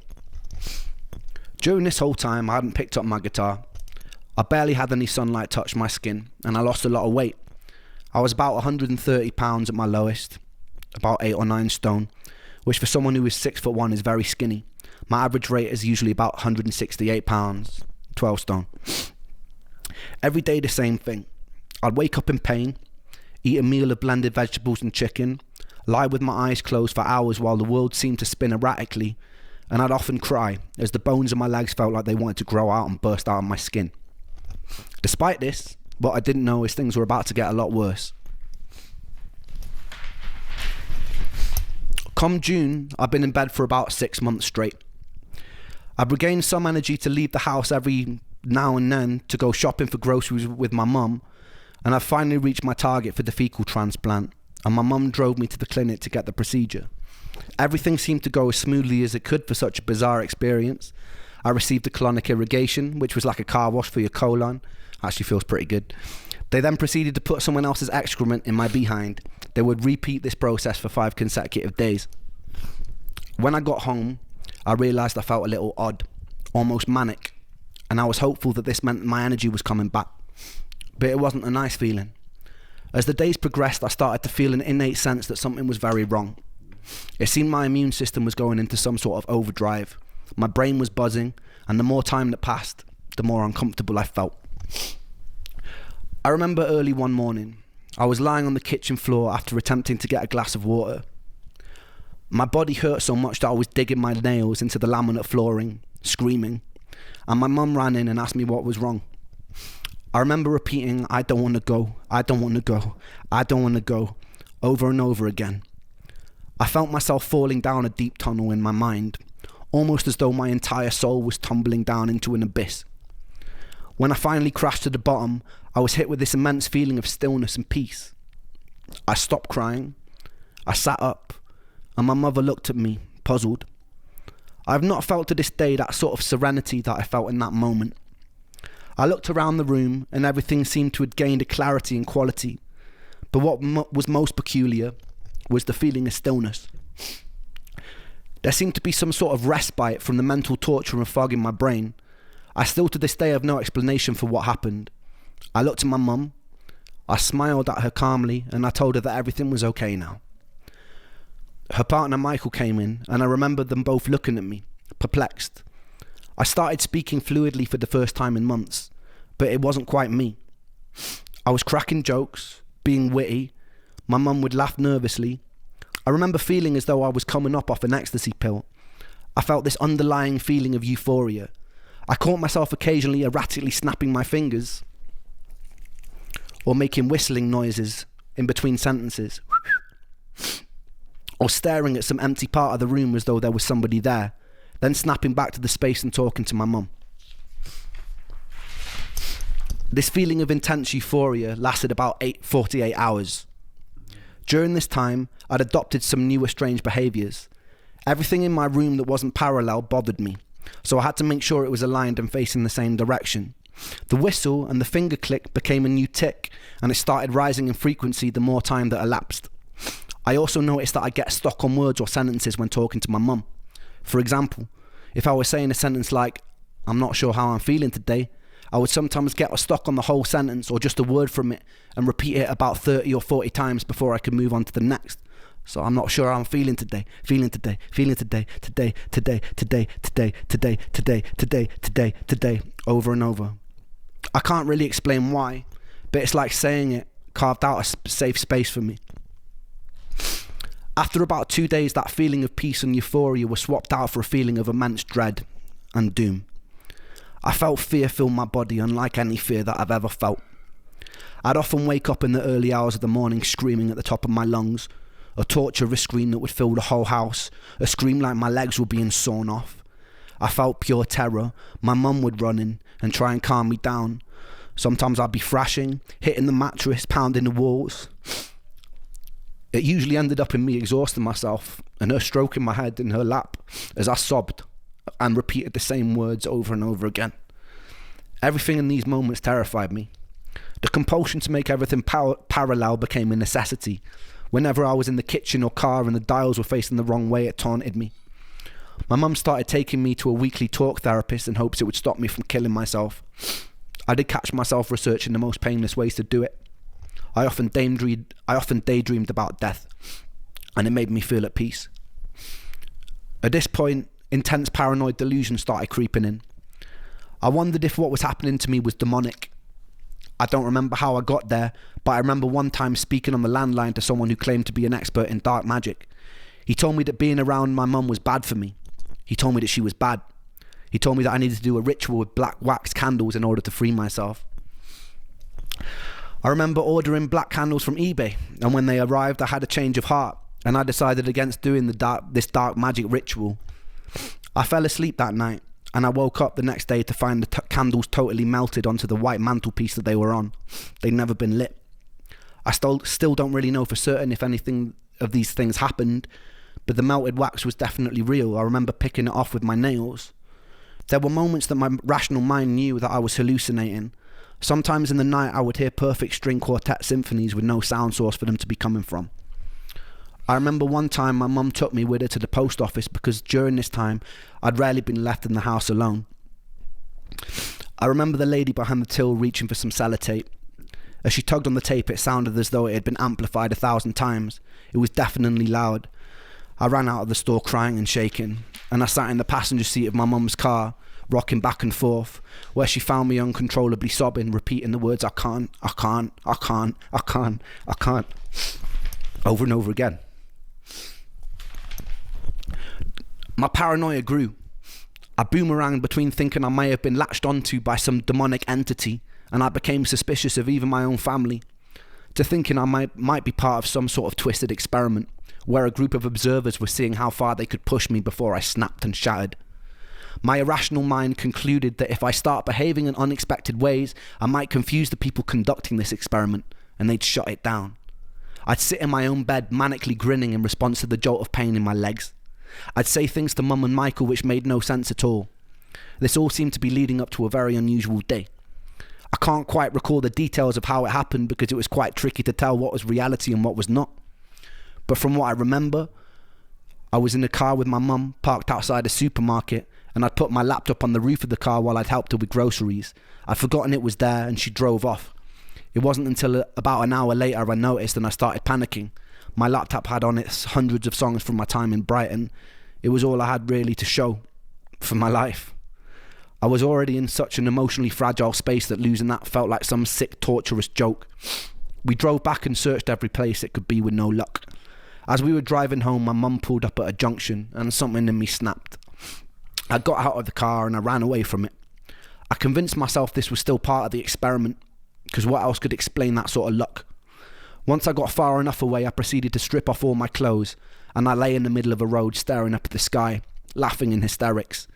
This was the opposite of how one should react to losing their computer, and so it seemed like the perfect way to confuse my observers. With time, the police showed up, as did my mother. By some miracle, she convinced them not to take me in or section me, and by a further miracle, they also relayed to my mum that a dented laptop had been handed in an hour earlier. I took this as meaning my experiment had worked. I eventually snuck off as my mum was talking to them. I wandered slowly around this unfamiliar village until I encountered the second angel I would meet in my life, this time in the form of a black homeless man. I'm not sure how we got there, but as I was walking, I turned to my side, and a man dressed in tattered grey clothes was walking beside me. He asked me what was wrong, and I explained the best I could the events of the day. I explained that I'd been sick a very long time, that I was tired, so tired, and that I just wanted to be better. The homeless man paused. He put his hand on my shoulders, and he stared into my eyes. His eyes had a light grey tint. They were almost white, and something about his presence made me feel incredibly safe, incredibly still. He smiled, a kind smile, and he said to me, "Everything's going to be okay, Ren. and then he vanished. I hadn't told him my name. I never hallucinated anything after that day. I have no real explanation for that day. I chalk it down to a psychotic episode or stress-induced hallucination, but the events which follow put a lot of questions in my mind. What he said to me was very simple, but also very needed. I realise a lot of people might hear these stories and just presume I'm a bit mad, a bit weird, like I do when people tell me their ghost stories. All I can do is tell you my experience and let you derive your own conclusions from it. Anyway, I got home and I started to obsessively research ways to escape this new seemingly psychotic space I was in. It's a strange thing to describe, but it was like me, Ren, was in the passenger seat of my mind while some other entity was steering the ship. I was watching myself do things like scream at night or repeat words over and over, and I think to myself, damn, that's pretty crazy. But I wouldn't be able to do anything about it. Every now and then I had moments of lucidity where I was more in control. I was doing things like stimming. I had night terrors, vocal tics, I'd stutter and I'd stammer. And for me, a lot of that lined up with some sort of transitory or stress-induced autism. I'd known a family with an autistic teenager and some of the behaviours seemed to line up, which led me to a new pathway of online research. I came across this support group for a subset of children with autism called PANDAS, P-A-N-D-A-S. It was believed that these kids had the neurological infection of the Streptococcus bacteria that was causing these autistic-like behaviours. I was presenting with some similar behaviours. These kids would do long courses of antibiotics and their symptoms would diminish or disappear and they'd be seemingly normal children again. I speculated that the fecal transplant introduced a whole host of new bacteria into my gut, but that I didn't have the immune regulation to be able to control it, and it had sent my entire system into some sort of inflammation overdrive. I researched the most effective antibiotic for Streptococcus, one being penicillin, and I convinced my mum to take me to the doctor where I faked a stomach bug. I lied to him, and I said I'd had similar things in the past, and that penicillin cleared it right up. He reluctantly prescribed me a 2-week course of antibiotics because I was so persistent. I got home and I started the course. Initially I felt fucking awful, somehow even more tired than usual, and then towards the end of the course I noticed a definite shift in my energy and comfort. By the end of the course, my psychotic behaviours had disappeared and my energy felt a lot better. Alright, I just want to pause. I had to get the coal out of my eyes there for a sec. Listen, it's late. I don't know what time of day you're watching this, but if you got this far, thank you. Let's finish strong. We are only on chapter 6. I think it's 8 chapters altogether. I could be wrong. But, yeah, y'all hang tight. We're going to get through it. All right? We here listening to Ren's story. Meanwhile, holding very closely and nearly to our own stories. You know what I'm saying? So, let's keep it going. Solidarity, baby. I stayed. Even though we all deal with different things in different capacities, we can relate to this. That's why we here. So let's keep it going. My psychotic behaviours had disappeared and my energy felt a lot better. I stayed indefinitely on various herbal antibiotic supplements like oregano oil at this time, having learned that this was also active against certain pathogenic bacteria. Keep in mind also, I'm just going off script right now, keep in mind if I'd have followed the advice of most of the doctors that I'd seen at the time who were talking to me about my psychotic behaviours, I would have probably been put into a mental facility and medicated with medication that I didn't need and would have probably gotten a lot worse. So it was very lucky that I took no one tells you that antibiotics can treat psychosis. Man, I never knew that either. That's kind of crazy. But hey, we need to air them doctors out. Bitch, who out here misdiagnosing people? You're gonna get your ass whooped. But you know what? I don't even believe in all that for real. I think that whatever's gonna come to a person is gonna come to them. You feel me? Karma is karma. But when in the case of these doctors, I just wonder, because I try to put myself in other people's shoes. But if you're in the field of being a doctor, you gotta know what the fuck you're talking about, because that shit can fall back on you in a very bad way. Okay. I do think that certain doctors should be called out. I'm the type that'll face the doctor head on. And I say, listen, man, you misdiagnosed me, motherfucker. Pay up. Nah. But I will address it face to face. I think people with a platform like Ren, it can get wicked. It can get very dangerous for that doctor, because you never know what Ren wants to tell millions of people about said doctor. You know, you misdiagnosed me, and ain't no telling who else you misdiagnosed. You're getting ready to lose your career somehow, some way, because you're not doing the best job, sir or ma'am. You know what I mean? So I say all that to say, I don't know if Ren, sat down with these doctors and told them, hey man, you misdiagnosed me, and you tell me what should be done about that. How would you go about being misdiagnosed for a sickness? You know what I'm saying? To this grade, this level, this intensity. How would you go about fixing that if I misdiagnosed you? You know what I mean? I don't know if Ren got a chance to do that. But I also don't know if he aired them out on his platform. I don't know if he did that, or if he just, washed his hands with it and let God deal with it. You know what I'm saying? I don't know what Ren chose to do, but I'm saying you got to be careful as a doctor. You got to be careful. Because I'm sure shit like this is happening right now as we speak, bro. A misdiagnosis, as we see, can send you down many paths of life trying to get the fucking cure, or the at least an answer, if not a cure. You know what I mean? So doctors, tighten up, man. Shit is serious. These antibiotics did actually treat my psychosis, and I was no stranger to the placebo effect. I'd taken everything, it wasn't placebo. It didn't matter. After about a week, I'd finished the course, and some of my more familiar symptoms like fatigue and pain started creeping back again. But that didn't matter, because what this whole experience had taught me was that the origin of my sickness was in fact bacterial, and it was pathogenic. The biggest thing it taught me was I could actually do something about it. I was no stranger to the placebo effect after years of trialing different drugs and supplements. This wasn't placebo. I took to the internet again and found a world-renowned specialist over in Brussels who was also leading a lot of the cutting-edge research for ME.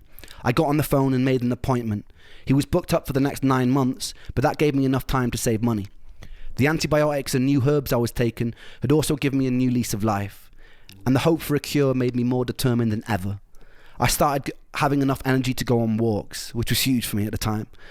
My dad would drive over to my mum's and we'd go out in the car, and I'd take photos of wildlife on beaches.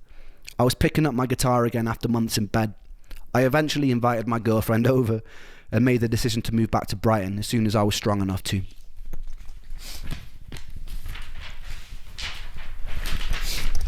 It was around this time that I started working on the album Freckled Angels. I knew that the future tests weren't going to be cheap. I pulled together some old tracks from the days I was working with Sony, and I got hold of Eric and asked his permission to release them, which he graciously granted, so thank you, Eric. I then pulled together some newer material and compiled my first ever album from my bedroom. In those days, I had no real way of promoting myself and no energy to do shows, so it was mostly to be listened to by my friends and family. I named the album Freckled Angels after Joe. Joe was covered head to toe in freckles, and it seemed fitting to dedicate this work to one of the coolest and funniest people I ever knew. Any ounce of energy I did have from my limited reserves, I'd pour into recording that album. It's by no means a work of art, and it's a bit thematically disjointed, but some songs like Crutch or Pocket Full of Pain went a long way to photographing that time. I'ma leave you with a recording of Pocket Full of Pain. Back in those days. Enjoy. Oh yeah, I heard this one. We gon' bang it again. Let's go.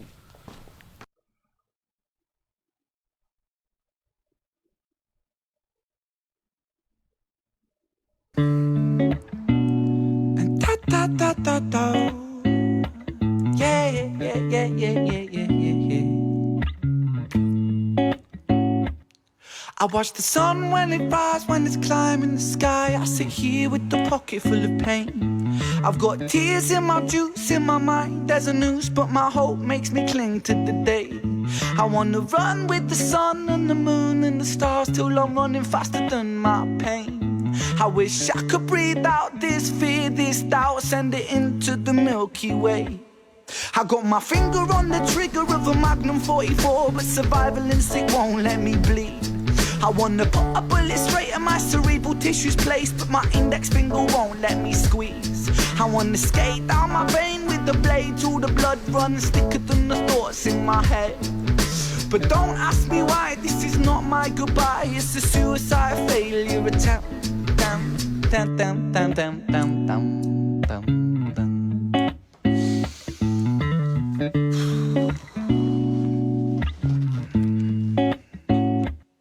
I choose life, I choose life, I choose living. Put the bottles and the pills down, I stand up, I breathe with precision. Calm washes over me like a break in the storm. I close my eyes for a minute, then my troubles transform, and I travel deep into the corners of my mind. I remember the first time I felt hopeless.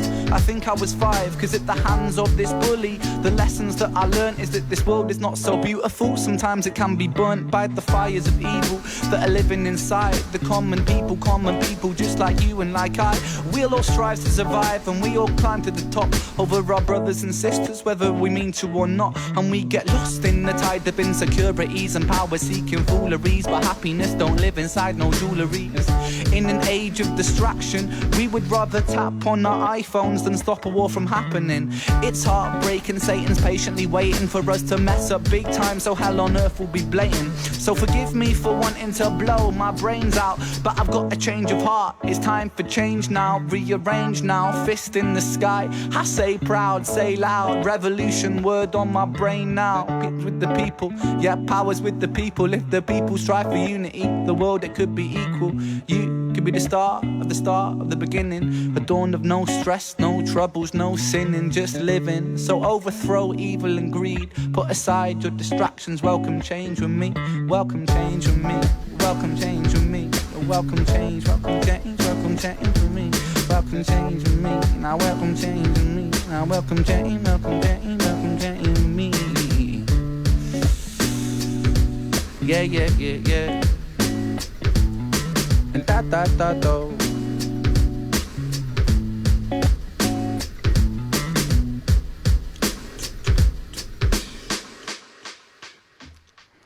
Hey, bro got a good ass mic. First of all, that mic is good. It's picking up that voice real good, man, you know. Yeah, I like that song.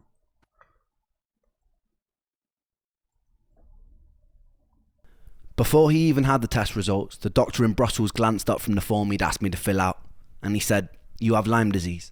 We can run the tests, but I'm certain of it." I'd heard of Lyme in passing during my hours trawling the internet, but I'd never spent long diving into it. It was an extremely rare disease in the UK that you can get from tick bites, so it never really came across my radar. I sat there, puzzled for a moment. I said, can I get better? He said that many people go on to recover, some don't. Right. I wanted to ask him so many questions, but my mind at that moment was totally blank. The test results eventually came back, sure enough, positive for Lyme and the co-infection Bartonella, along with many other biomarkers which suggested autoimmunity and immune dysfunction.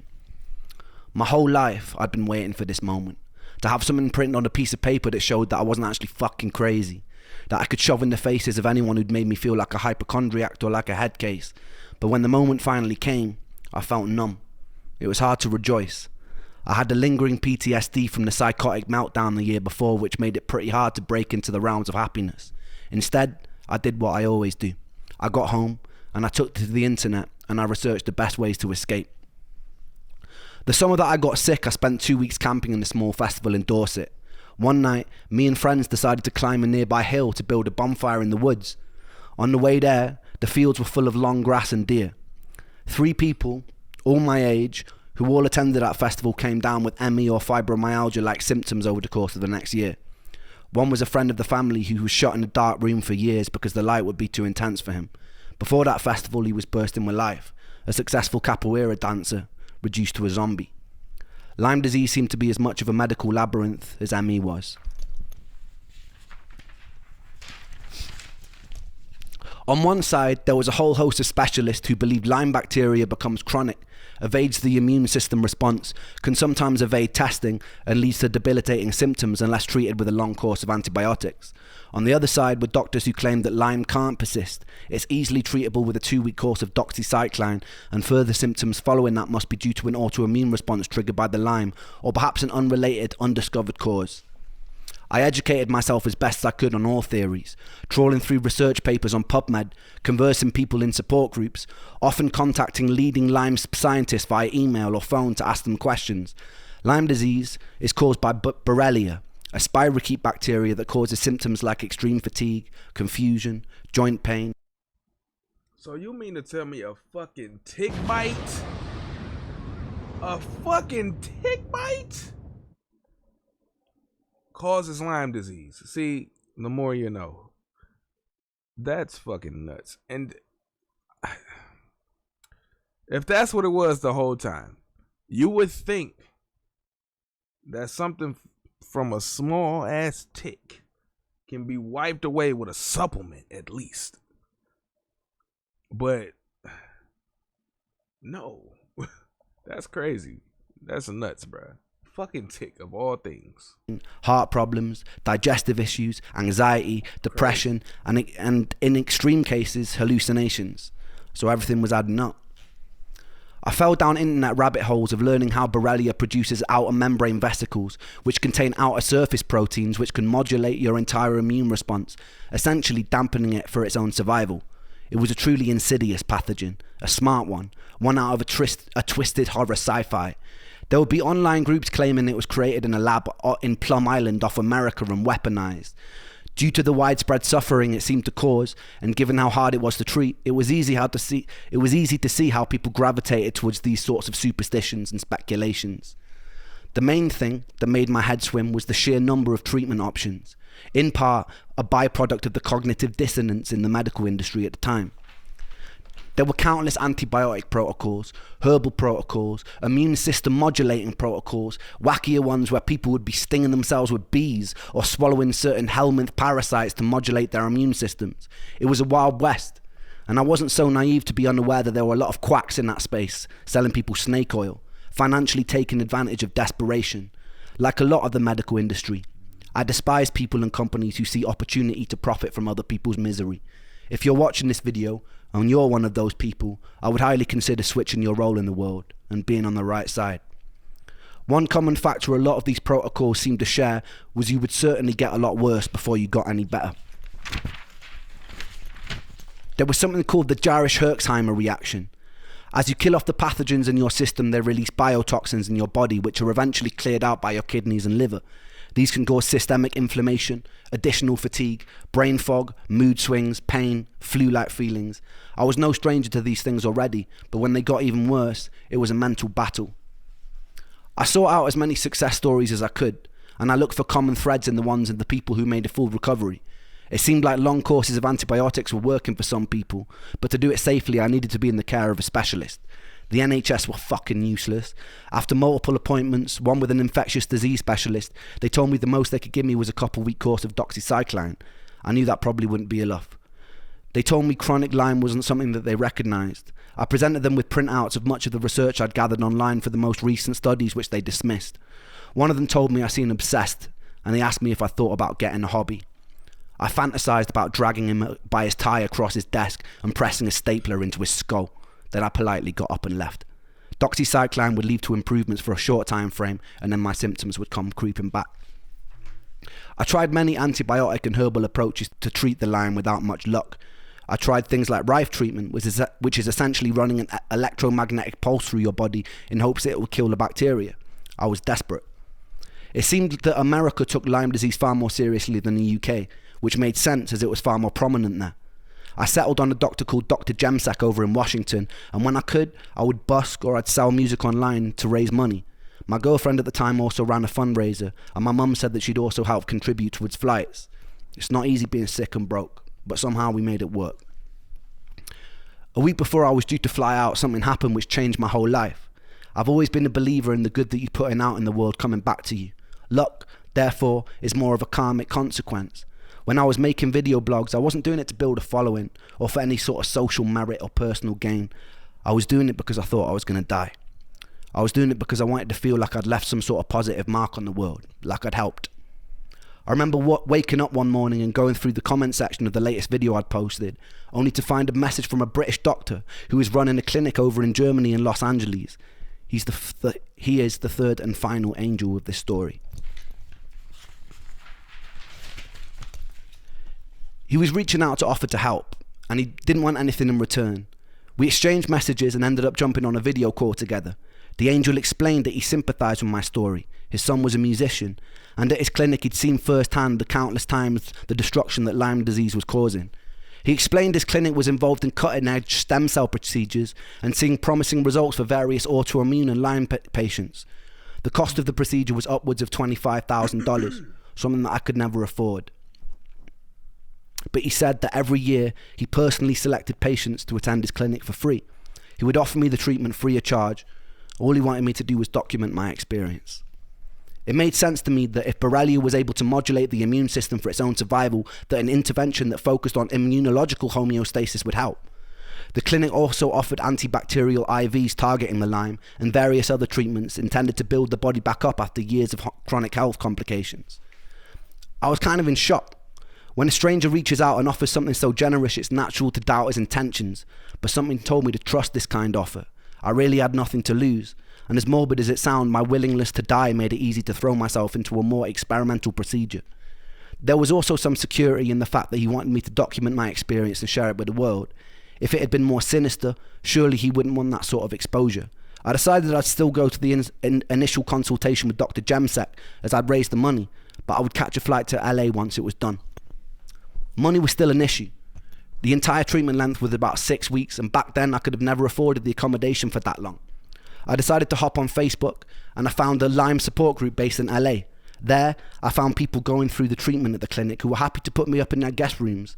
Despite all our faults, human beings' ability to empathise, lift up strangers, and collectively solve problems purely because it's the right thing to do is such a beautiful characteristic to carry.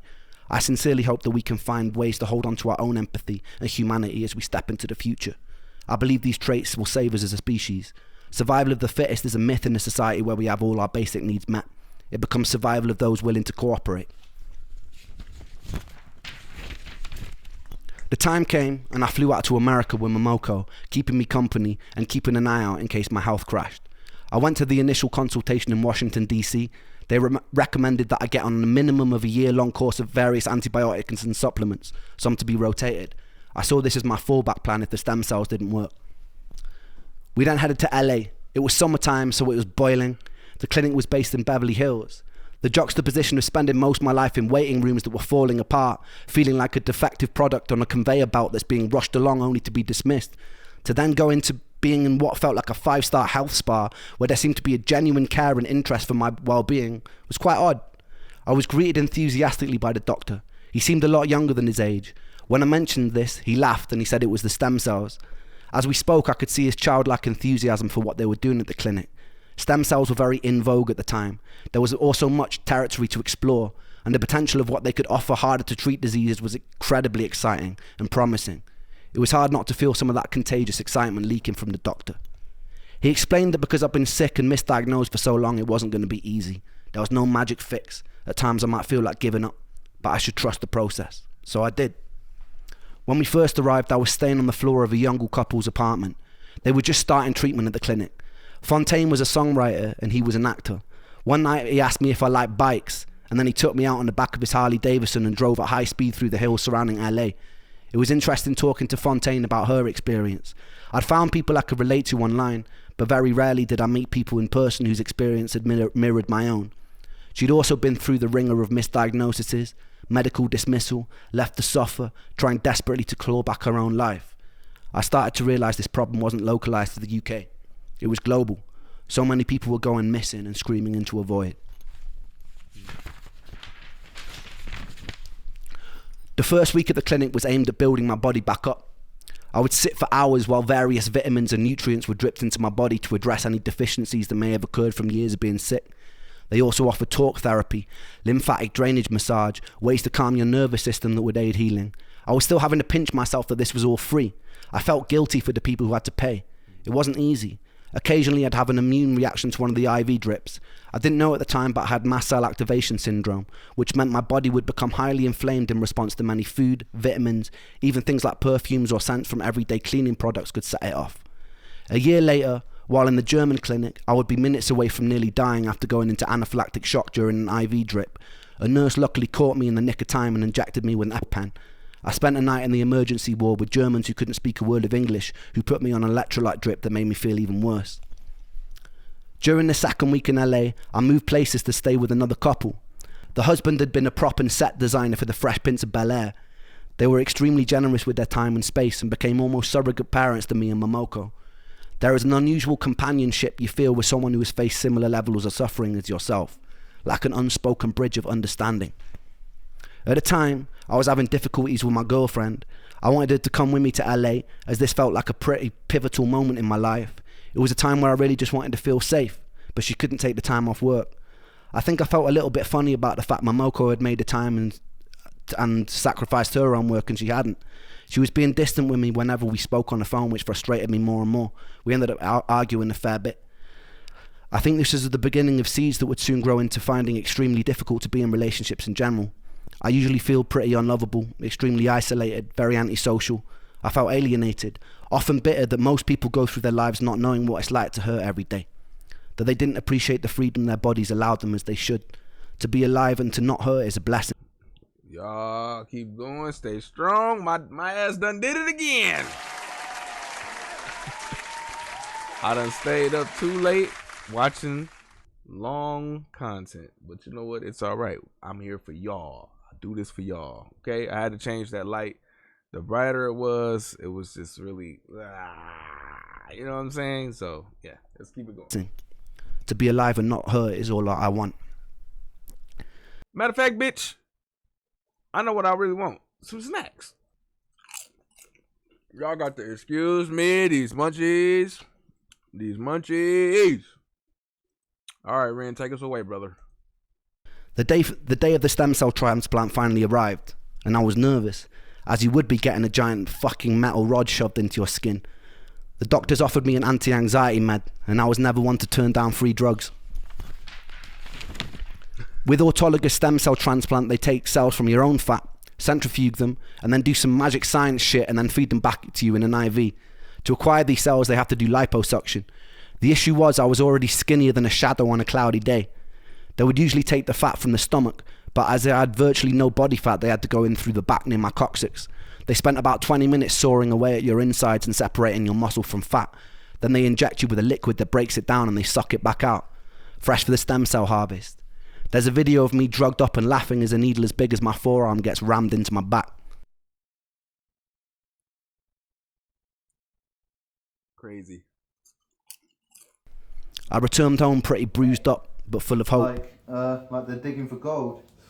And so I'm pretty kind of bruised up. I've got these two little holes here where they took the stem cells out and they put them back in my arm.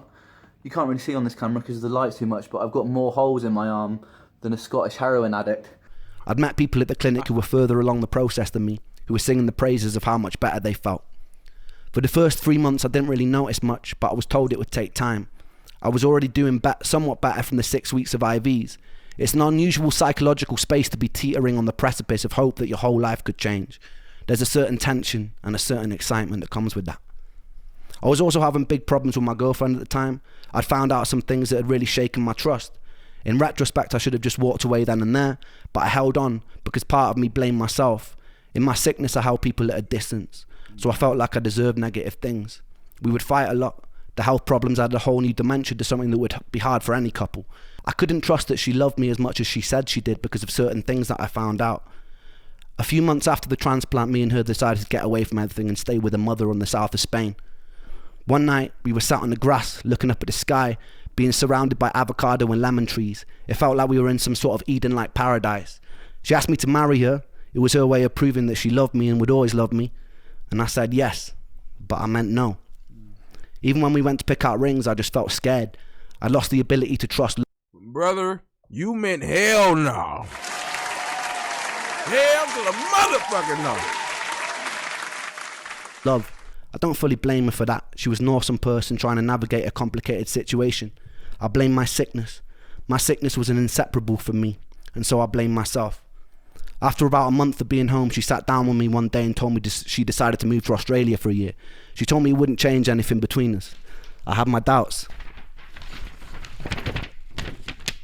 Despite the additional stress in my life, something amazing was happening. About 4 months after the stem cell transplant, I noticed the desire to leave the house. I noticed more colour in my skin. I joined a gym that was a 3-minute walk from my house. I started working out for the first time in years. Music started pouring back into my life. I was singing more. I was producing more. And this was all leading up to my favourite chapter so far.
Red, go.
They back there going at it. Do you hear me?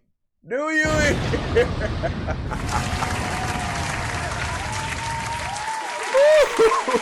Shit. They really got some pep in their step, boy, back there. Make sure y'all look at that. Y'all probably seen them. So I redirect the calls from my phone. I learned so many lessons from depression, but in essence I'm just wishing that these bad thoughts were gone.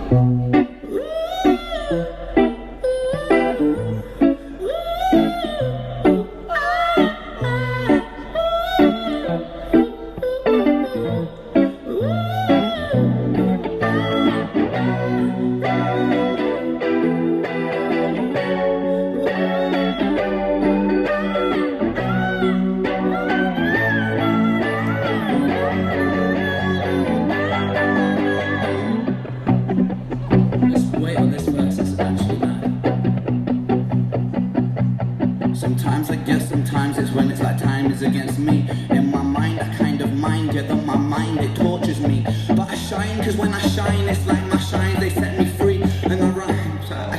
write, these rhymes come out of me. Times I bleed, times I crawl, times I slip, times I fall, times my back's up against the wall so hard that the whole building could fall. Times I bruise, times I break, times I'm true, times I'm sick, times I'm ready for the moment when the forward is to open and just swallow me for goodness sake. I think I'm gonna break cause the ache in his weight. I'm awake in the world full of pain, so I'm not okay. Blessing the break with the brakes they break and I'm driving my universe into a leg in the way. Wait at the world don't wait, we make mistakes when it's all this day.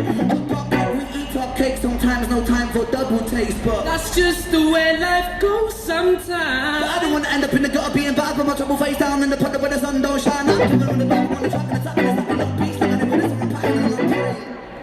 Oh Lord, take this pain away.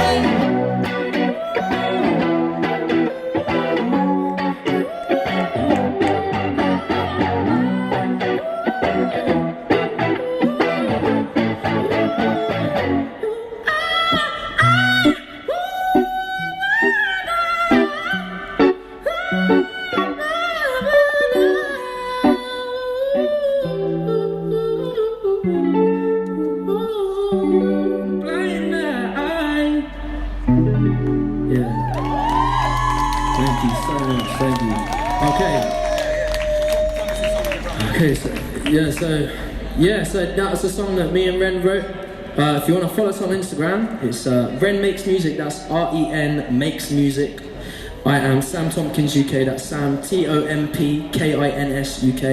This next song is called Same Old. Samston Timberlake.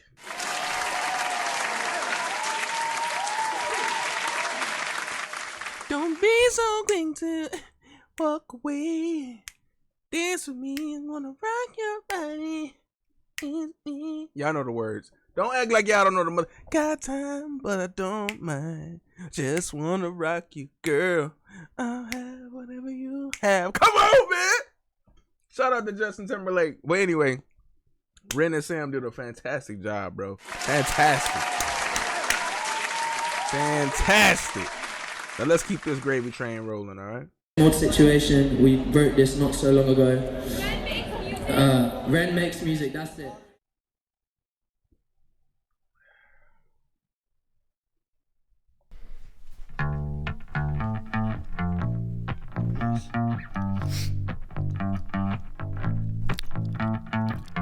I was sat in a cafe across from a strange French man in a suit. I had to decide over a 5-minute drink if this was the man that I was going to live with for the next year of my life. A week before, I'd been sat in the same cafe with a Polish man. My friend Luke had put me in touch. Me and my girlfriend had decided to move into separate houses in hopes it would fix our crumbling relationship. The guy seemed pretty chill online, and so I'd already agreed to move in with him. This was just a little informal meet before we did. A few minutes in, I instantly regretted everything. He told me a story of how the week before he'd come home drunk, and he'd pissed all over his own living room, and was in hysterics about it. I laughed nervously, taking a sip of water as I imagined a future of watching Netflix shows near a carpet that stank of piss. He then went on to tell me a story of how this girl that he'd liked had rejected his advances, so he'd, in his own words, grabbed her by the pussy and she slapped him. He wasn't sure if it was going to work out between them. I was certain it wasn't going to work out between them. I didn't laugh this time. I made an excuse and I left. When I got home, I messaged him, making up a lie that me and my girlfriend had patched things up and she'd be moving with me instead. I had a week to find a new roommate. I was, for all intents and purposes, a loud little bugger. I'd often spend unhealthy amounts of time making beats, so the person that I moved in with needed to be able to tolerate noise. I found this Facebook group called Brighton Bands and Musicians and I posted on it. It went something like this. Hi, I'm a noisy person and I'm looking for another noisy person to live with. Enter the Frenchman. He'd moved from France in hopes of kick-starting his music career. He was working in a restaurant and busking on the streets whenever he had time. He was, for the better part of the word, eccentric, and at first I couldn't quite place him. The bar was set extremely low by the carpet-pissing sex offender though, so the Frenchman could have probably told me he was part of an extreme terrorist organisation and I'd probably said, "Great mate, when can you move in?" The house was only meant for two, but in true cheapskate style we found a third housemate called Tom, who was probably one of the funniest people I've ever met. Tom would go on hour-long rants about how Nicolas Cage is the world's best actor. I said, put the bunny back in the box. And he makes a compelling case too. That Frenchman was Romain Axisa. We'd go on. I will go on record saying Nicolas Cage has one of the coolest names in the world. Nicolas Cage. Like that's your real name? And let us find out 10 years from now. Oh, that wasn't my real name. It never was. My name was Henry Butkins. Like what fuck? You know how people, they always got something to reveal today. I just found out Denzel Washington's name is really Denzel. His fucking name is Denzel. It's not Denzel. Back in the box. And he makes a compelling case too. That Frenchman was Romain Axisa. We'd go on to form a band called The Big Push, and he'd become one of my closest friends.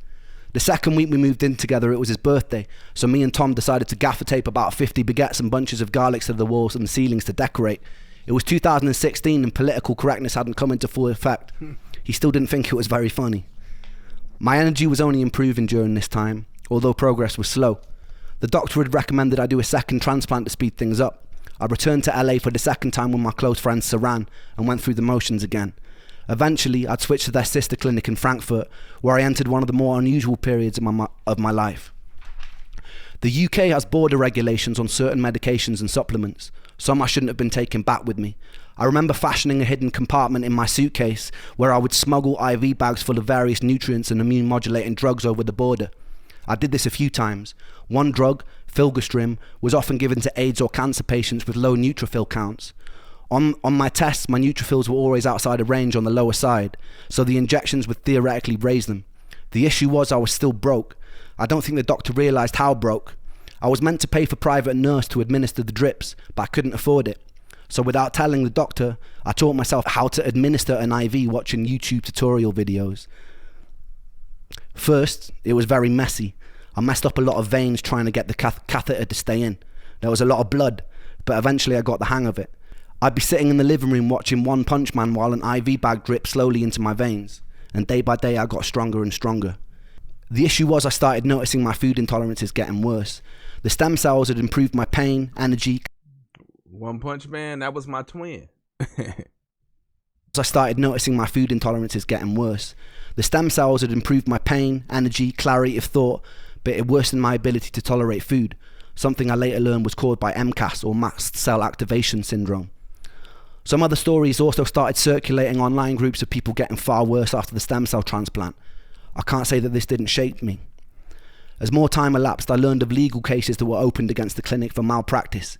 The clinic in Beverly Hills eventually shut its doors. It was hard to know how to feel about this. The doctor had been my saving grace. He'd pulled me out of a half existence, but I could see where people's frustrations were coming from. As the clinic grew in popularity, I think its resources became stretched and its communication became worse. Nonetheless, that man will always remain the third angel in my tale, and I'll always be grateful. It's hard for me to definitively recommend stem cells. I believe it's a gamble. Some got worse, but they did actually really help me. They didn't cure me, and some of my symptoms got worse, but they allowed me to be an active member of society again, and that was huge for me. A few more months passed. My girlfriend had moved to Australia, but she was being very distant with me and rarely answering calls. She broke up with me on Christmas Day while I was visiting my mum. I took it very badly, but it was also symbolically the end of one chapter and the start of the next. Despite our difficulties, I'm still grateful for the time we shared. There's always two sides to every story, and I don't imagine it was easy being with someone who was tormented by my health problems as I was during the time. I returned back to Brighton, and then I started living. For the first time in years, really living. Me, Romain and Tom would throw parties nearly every night. I didn't drink or do drugs, but I was high on being able to participate. I felt like I was living in Brighton for the first time in my life. I was able to walk around, to take in the city, to live. I also started getting the attention of women. During my teen years, I wasn't the best looking and I was a bit awkward. During my early 20s, I was so sick I rarely went out. So this was new for me, and I threw myself in head first. I realised that I really like pretty girls, and pretty girls apparently like boys who make music. A lot of nights I'd go out by myself around Brighton and end up meeting a whole bunch of beautiful women. One night I ended up breaking into the Hilton Hotel with a girl that I just met. We managed to get onto the roof, but we were chased down the flights of stairs by security. We ended up having sex on the beach at 2 a.m. while the tide came in. The parties we throw would get crazier and crazier. Oh no. Word to my ex-bitch. Oh shit, I'm getting a call. I'll have to answer it later, but hey, He said, I'ma shit on my ex real quick. Yeah, we was having sex on the beach, bitch. Now what? You out there in Australia burning your motherfucking back up in the sun, and I'm out here having fun. There'd be times where everyone was half naked by the end of the night. I find myself in strange situations where I was having sex on a living room sofa with two girls while some random dude sat smoking a joint on a nearby table. I noticed this guy who was a friend of Romaine's who kept passing out on our sofa. One time he woke up covered in scratches from this Mexican girl who had been telling her stories the night before of all the people she'd stabbed. This guy was Goran Kendall. He sang like Bob Dylan and he looked like he'd fallen out of a punk rock band. I liked him. Me, Romaine and Goran were all musicians and naturally we started jamming together. I remember the first time something clicked. We were at Goran's house with an Australian girl I'd been seeing and her friends. The night before she'd gotten drunk and tried to strip me naked during an open mic night at the Fiddler's Elbow. I was pretty willing and we both ended up in our underwear being kicked out in fits of laughter. We decided to start working out 3-part harmonies together. We figured out a cover of Octopus's Garden by the Beatles. And not to blow our own horns, but it sounded fucking brilliant. I remember someone walking past the house and hearing from outside, and they started to clap. Eventually the three of us would busk on the streets together. We all busked separately, so it made sense. Back then, I'd occasionally drag a kick and a snare drum out with me in a wheelbarrow, and I'd drum while Goran and Romaine played and sang. We would always have people come up to us and they'd ask for our band name, and we never had an answer. We came up with this genius idea of forming a band. Genius. One of us said that we should be called the Three Hats because there was 3 of us and sometimes we wore hats. One of us said, nah, that's shit. Eventually we settled on the Big Push and we got tighter and tighter. As my energy increased, I was able to do more and more. We play about 5 nights a week in various pubs and bars in Brighton for shit money. On Saturday we'd get out onto the streets and go busking. There was just one problem. I was proper shit at drumming. The universe eventually provided us with a handsome bearded Irishman and everything fell into place. I loved those boys. We were in truest sense a rock and roll band. We got banned from playing at a few venues because we'd occasionally get carried away and break a bit too many things on stage. I got a lot of bills for microphone stands or charges for paint jobs where I'd sprawled the Big Push over the walls in permanent marker pen. Life was a bit like a movie. My ambition at the time wasn't to be in the greatest band of all time or to have any kind of success. I was just so relieved to be alive and play. So every day felt like a victory. Despite this, I was still carrying a lot of symptoms with me. The pain in my legs never stopped. The buzzing in my feet never relented. My vision was still blurry. I'd still get days where I was so foggy that it was hard to communicate. One day after a gig with the Big Push, being overstimulated triggered a very temporary jolt back into psychosis, and I found myself lying on a table in the pub, repeating the same sentence over and over again for about 10 minutes, while surrounded by a very concerned group of onlookers. I came to, in tears, and I quickly left in embarrassment. If I didn't stick to my diet of about 5 different things, I'd be trapped in bed again, but it was okay. I was willing to hurt if it meant I could participate in life again, and I intended to live the fuck out of it. I met this beautiful Spanish girl one night after playing at a local pub and I fell instantly in love. She had this beautiful blonde curly hair and was wearing dungarees, and I was enamoured with her from the first moment that I saw her, and she didn't make it easy, which made me like her even more. I'd write her poetry, invite her to shows and attempt to be funny. She knew me as the local slut, which didn't really make things very easy, but with time she could see that I genuinely cared about her, and I did, a lot. One time we snuck into a cinema together and I proceeded to climb onto what I thought was the stage below the screen to put on a show for her as she sat alone in the aisles cheering. What I didn't know was that stage wasn't a stage, it was a 6-foot drop.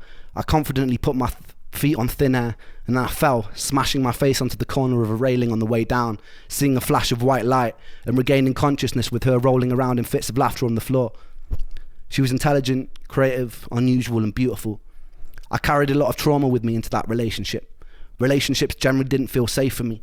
She was briefly diagnosed with BPD, which later turned out to be a misdiagnosis, and I had major trust issues from my last relationship, which had grown into commitment issues.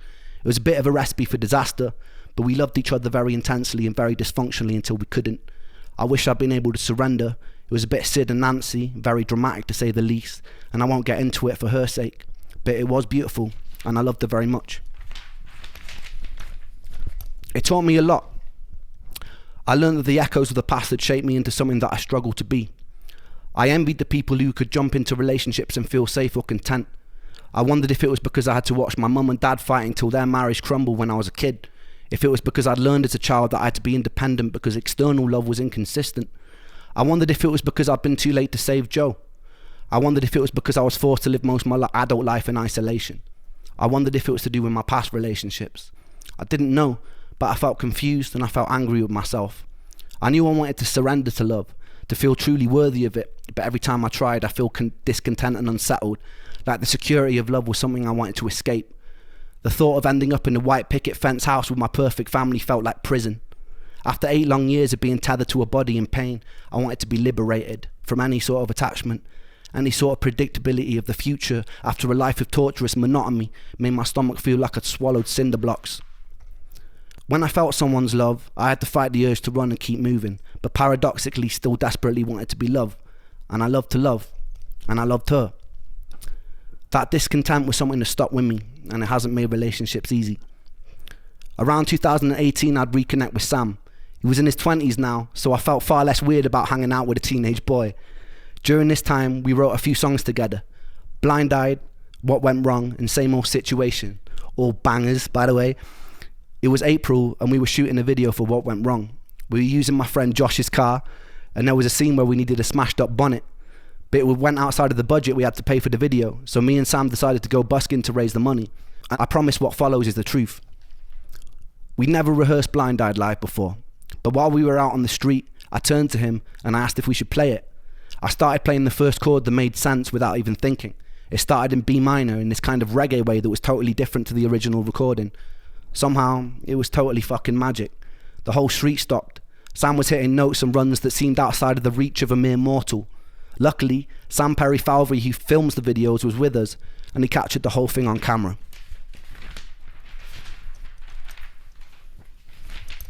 Before this moment, I kind of surrendered to the fact I probably wouldn't have a career in music again. I was doing it for me. I was doing it to celebrate being alive. The week after the video shoot, me and Sam decided to go busking again because it had felt so good. Someone filmed us covering a version of Vera Hall's Trouble So Hard. Trouble so hard.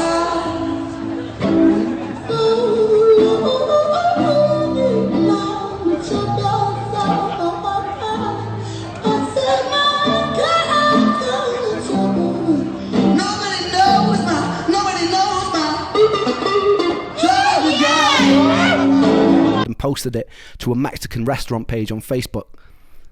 It was the first thing that I'd done since returning to the land of the living that went viral, and it went very viral. It started being shared everywhere by millions of people. 2 weeks after that, another cover of us performing was circulating the internet. That went viral too. By the time we released the busking version of Blind Eyed, the internet went crazy. My social media following started exploding. People like Elton John were talking about us on the radio. People would fly in from all over the world just to watch us perform on the street. By the end of summer 2018, we were shutting down entire high streets because of the volume of people coming to watch us perform. There was something magic about the synergy of me and Sam that stopped people in their tracks. We were being tagged in videos from all over the world of people listening to Blind Eyed. People were listening from war zones, from rocket launch sites, from deep in jungles. It was surreal, and it was incredibly affirming. It was a second chance, and I didn't think I'd get a second chance. The shared out with Sam was special. A lot happened after that. More love, more heartbreak, more health complications, more healing, more setbacks, more parties, more medications, sold out shows, frustrations with the music industry, betrayals, theft, friends lost to addiction.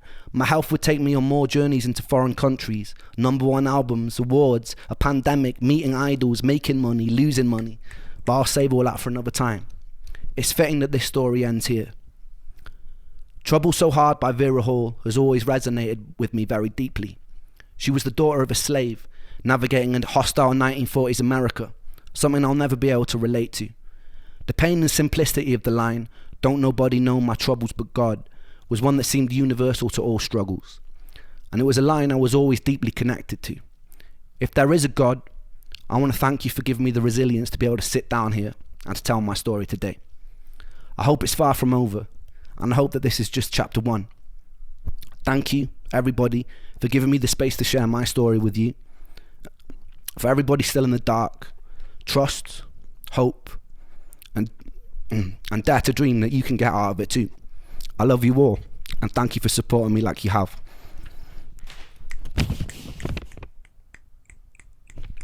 Pew, pew, pew. Got through it. My boy. Hey. Clapping it up.